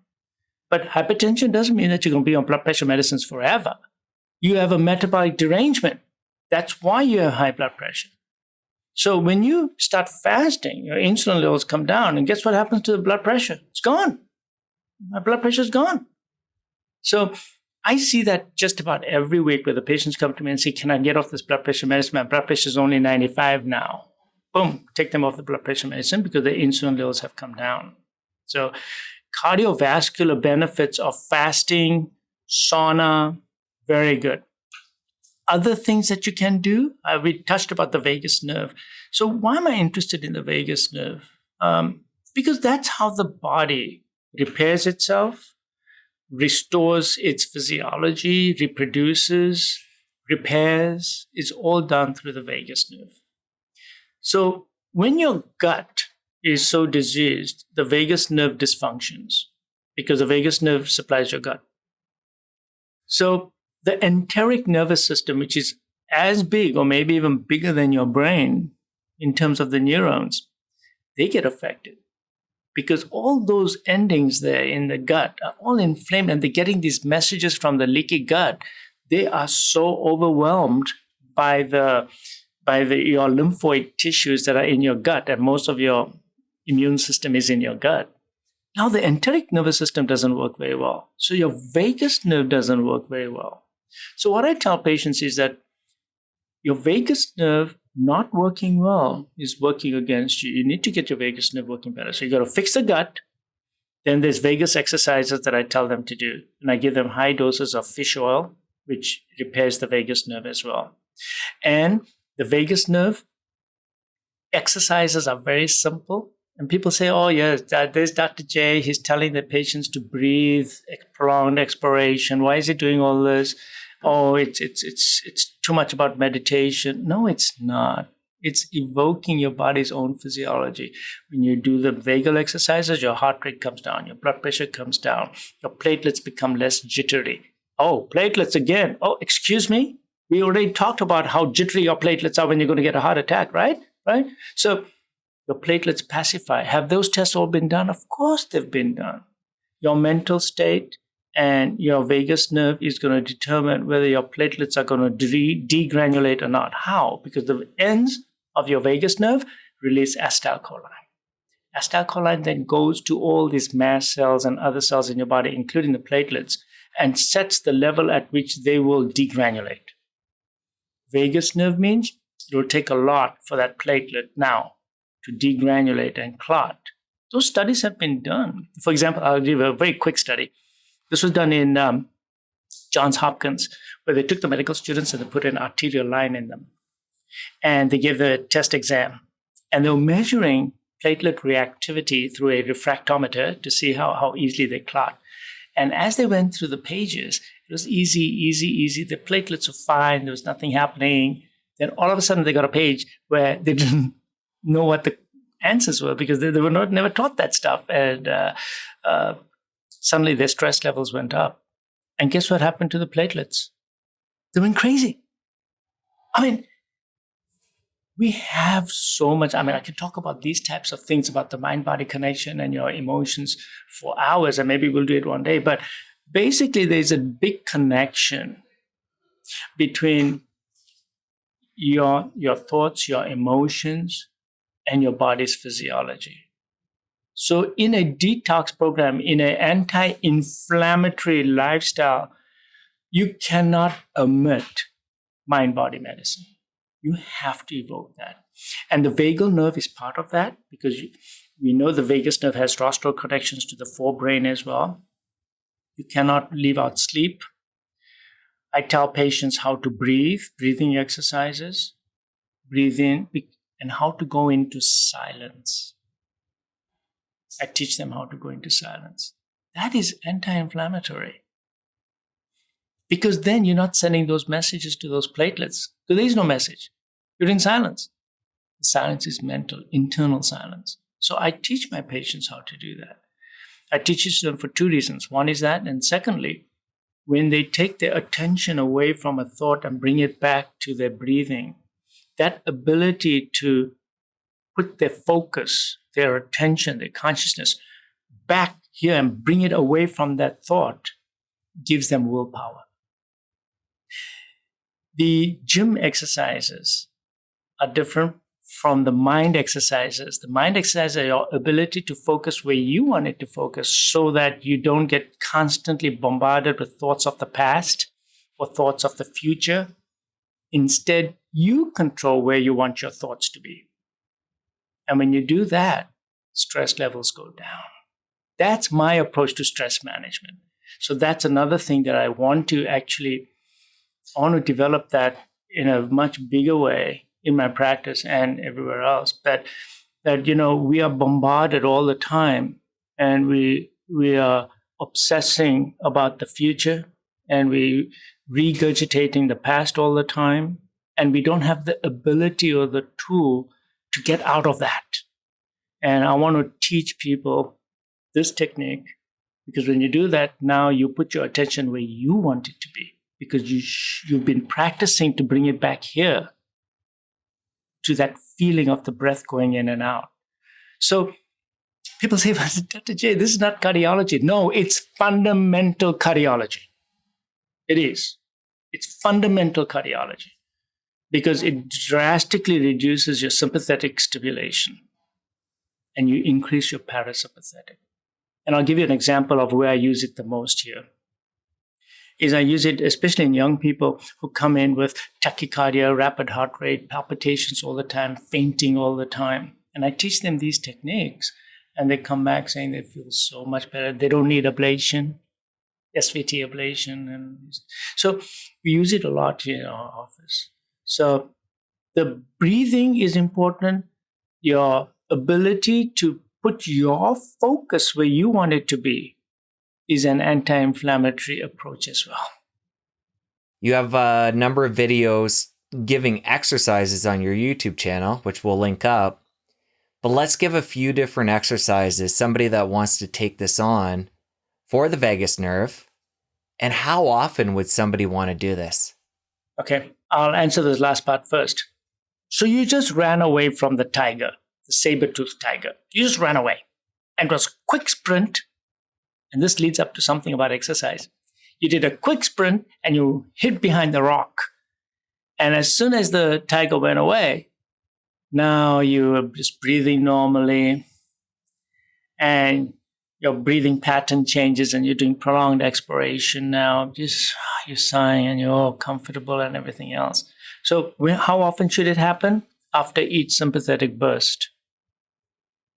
Today, our lifestyle is sympathetic all the time. It's go, go, go, go, go all the time. So we're just not getting even time to sit down and evoke that parasympathetic response, that rest and relaxation response. So the answer to your question, the short answer, we should be doing it at least twice a day. And the studies do demonstrate that doing this type of inner silence twice a day for only 15 minutes in the morning and 15 minutes in the evening does translate to lowering blood pressure, lowering the heart rate. Are the studies being done for all the other parameters? No, I can't tell you that your interleukin 6 levels are going to come down because those studies have not been done. But I can tell you that it probably does help, but I don't have that data to support it right now. So the answer is at least twice a day. And in between, also, you should be consciously aware of your breathing because we're always holding our breath instead of breathing out. And even when I'm driving, I make a conscious effort that I breathe in to the count of 4 and I breathe out to the count of 8. I do that consciously throughout the day. I do more prolonged expiration because the prolonged expiration stimulates my vagus nerve. Your heart rate variability, which is a marked predictor of cardiovascular survival, and the level at which you'll trigger arrhythmias, the heart rate variability improves. Heart rate variability is something you can do on your watch and see what your heart rate variability is. It's just that I think that technology is fantastic. It's just that people haven't been taught how useful it is, how powerful it is. And you can increase your heart rate variability by consciously looking at how you're breathing and do it throughout the day. 2 times you should be doing 15 minutes, total silence. You got to do that. And also, for those who have the worst problems, I tell them, first thing in the morning, you wake up, splash your eyes with cold water. It evokes the diving reflex. My worst patients, I give them a little collar to wear, and it has a vagus nerve stimulator on it. So it just softly stimulates the vagus nerve. And a lady came to the office, and one of my assistants put it on her, and she like almost immediately felt so much better. But the point is that I can hack the vagus nerve. Then gargling is where I had a patient who was having arrhythmias, and in arrhythmias, SVT, she was having too much sympathetic, so you're getting a very rapid heart rate, SVT. And we do the Valsalva to break it, right? That's the breathing stuff that stimulates the vagus nerve. It didn't work. So she saw my video. So she took some water and gargled it. And every time she had SVT, it stopped when she gargled it because you're also stimulating that. And humming is fantastic because when you hum, you do that. So singing, people should sing more. People should hum more. People should, the yoga postures that we do, those are amazing. And I'll tell you why I tell them to do that is because when you want to go into silence, you can't be aware of the pain in your ankle or your knees. So you need some degree of flexibility and your joints need to be good so that you can sit quietly and not be thinking about, oh my God, my back is hurting, my butt is hurting, or whatever, So when you do these yoga exercises, they do help you to basically sit and be quiet with no bodily distraction. That's why I don't tell them you got to sit cross-legged. You just sit in your chair. You can do it on your couch. Just be comfortable. Shut your eyes. and get into that silence. And it's all part of my anti-inflammatory pathways that I want to teach people. It's a comprehensive program. Couple more things I want to make sure we get to before we close. I know we're over time already, but coming back to LDL. Yeah. We know that in general, it's not the culprit. It's the small dents that is the problem. We were going through a list, and I just want to make sure if there was anything else that we forgot to mention in that realm. Things that create small dents out of LDL, making it problematic. There are a few congenital conditions that you're born with, but that's very rare. And the reason I didn't mention that is because many people say, oh, I was just born with that small dents. No, it's not the case. No, basically we covered them, right? They're all acquired, and they're acquired from the diet and toxins in our body and the deranged metabolism of our body, such as insulin and sugars that cause the small dense molecules. You see, I just want to throw this out to you. When you glycate a molecule, like hemoglobin, that becomes hemoglobin A1C, it's glycated. Oh, it's high, it's running 6.9. You're glycating every protein in your body. So every enzyme in your body is glycated, including your LDL. So obviously, things are not going to work properly because everything's glycated. So the point there is that we want to make sure that all our cellular functions are good. One of the reasons why heat makes for better physiology is it releases what is known as heat shock proteins.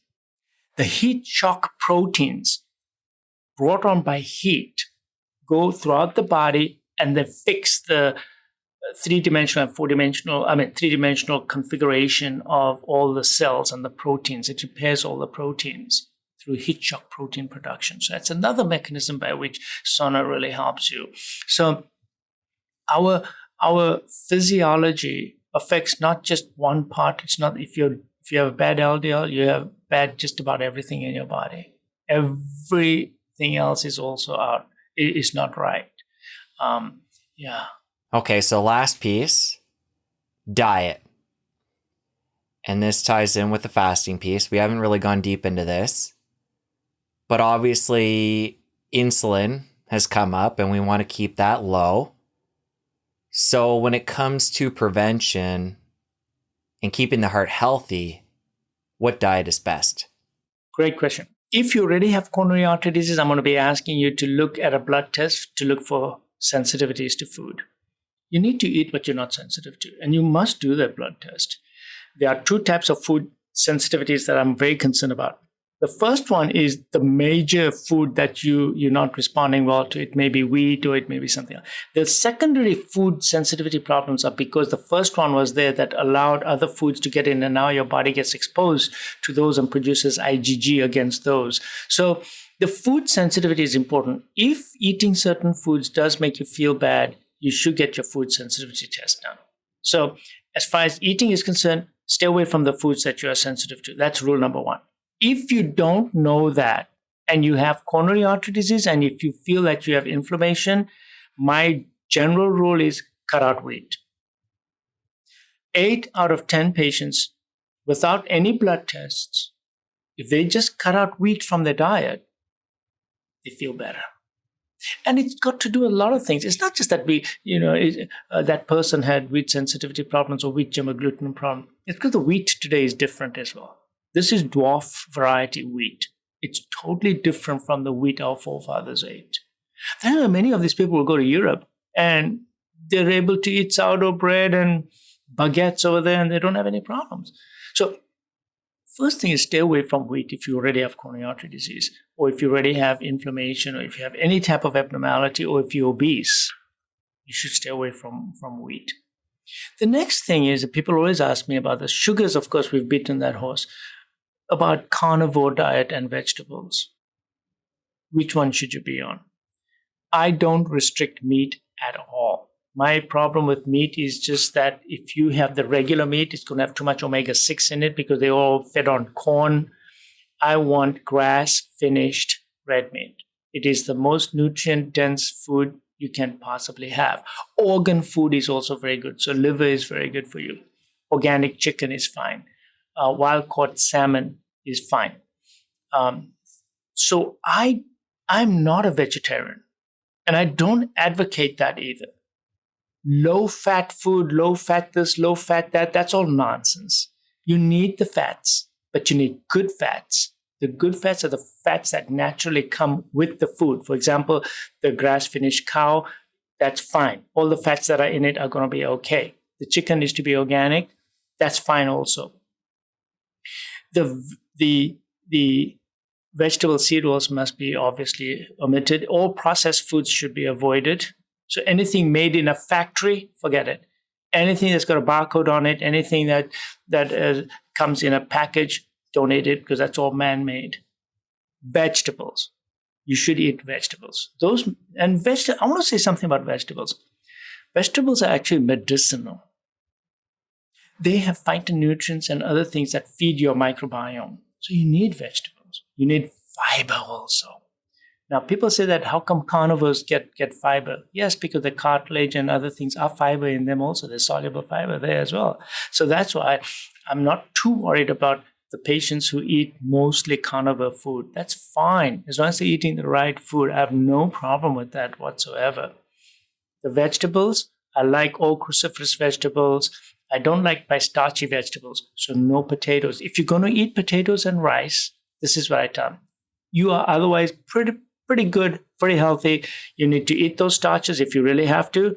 You cook them, cool them, refrigerate them overnight, eat them the next day. Now they will become resistant starch. So my diet is, you can have some resistant starch, you can have some vegetables, you can have meats, you can eat meat 3 times a week, 4 times a week. I have no problem with all that. My problem is that eat the right food in a short period of time, interspersed with fasting, where your body can repair itself 18 hours a day, 16 hours a day.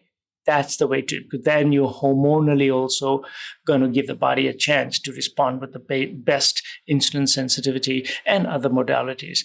And you can detoxify yourself as well. So my diet is very simple. If you're allergic to that food, don't eat it. Eat occasionally. Eat real food. It has to be alive. The food has to be alive. Don't eat dead food. Why are we eating dead food? For what? You don't get any, in my old days, I used to talk about the energy frequency of the food, the vibration of the food, that this food is alive, it's still vibrating. Now, have I proven that? No. There are no tools that I have right now to put the food into a machine and say its vibrational frequency is very high. I guess it can be done. But basically, if it's going to rot, if it's going to go bad, eat it. Because it's got nature's energy built into it. And so it's very simple. For breakfast, most of the time we don't even have breakfast, but no processed foods. You can eat eggs, you can eat spinach with it, and you can have tea, coffee, my drinks. Oh, by the way, talking about diet, since you asked me about diet, do I like smoothies and do I like the machine-made drinks? Generally, no.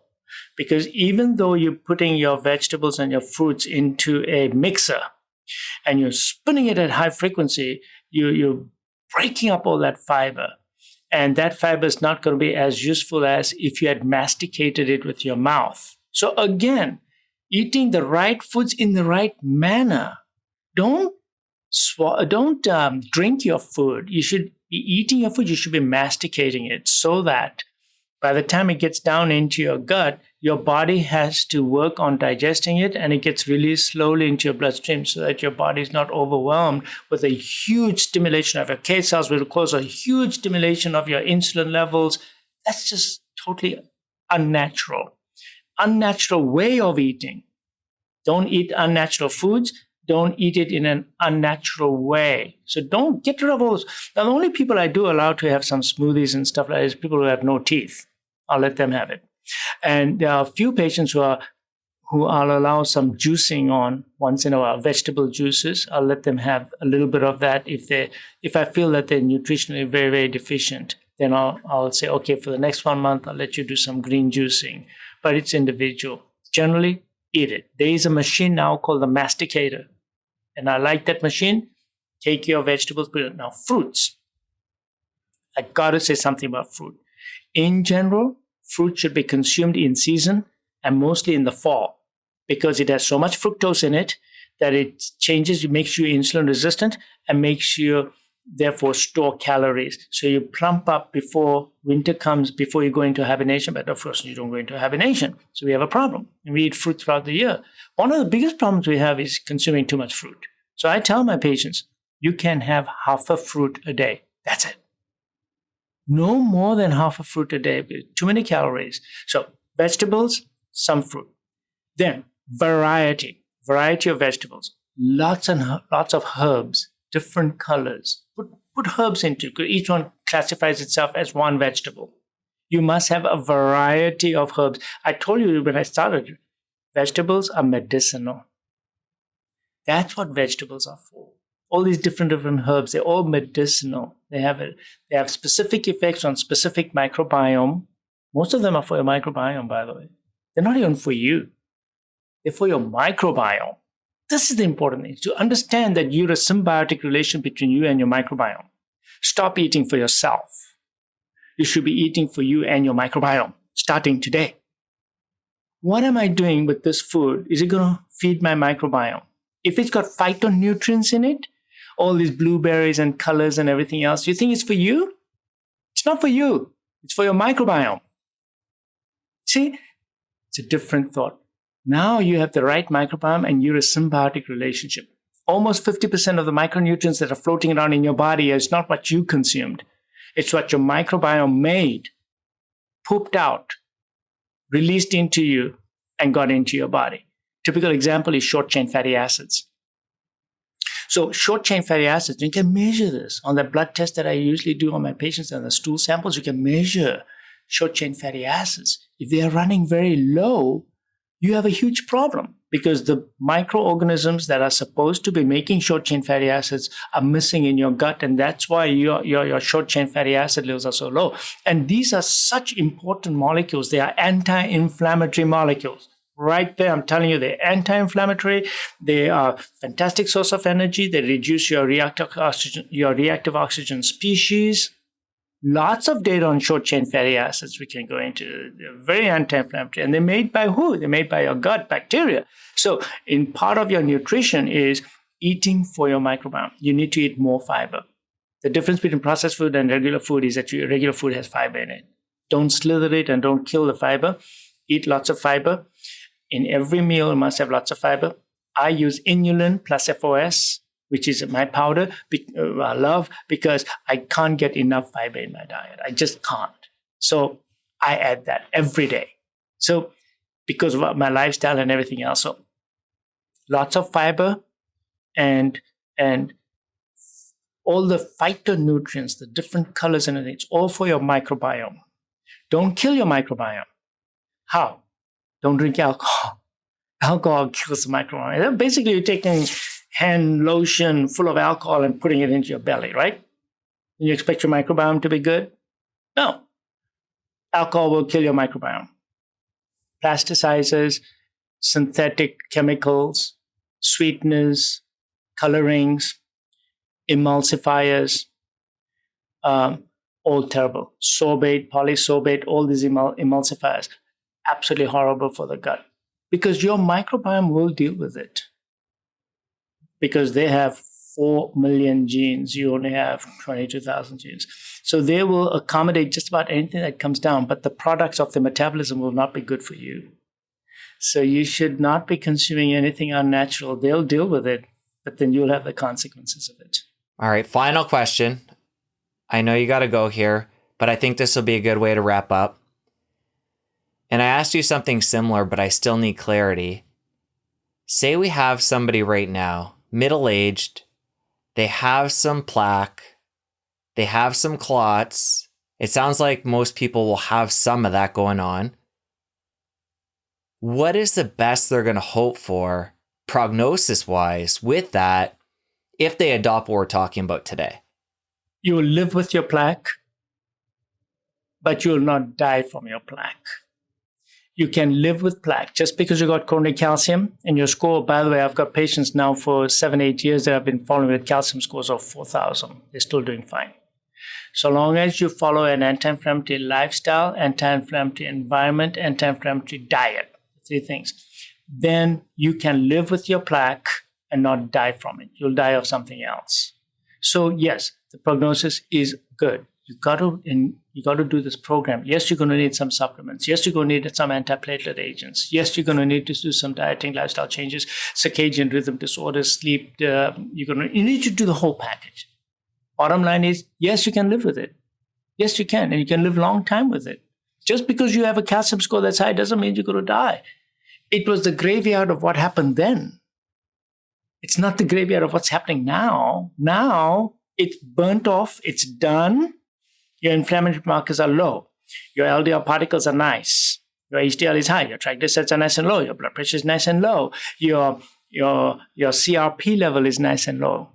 Your MMP levels are nice and low. We didn't even talk about all this, but these are chemicals that you can actually measure. Your interleukin-6 levels are nice and low. You can measure those too.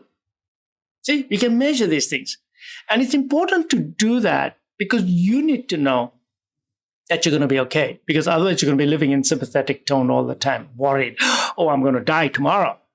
You need peace of mind also to live long.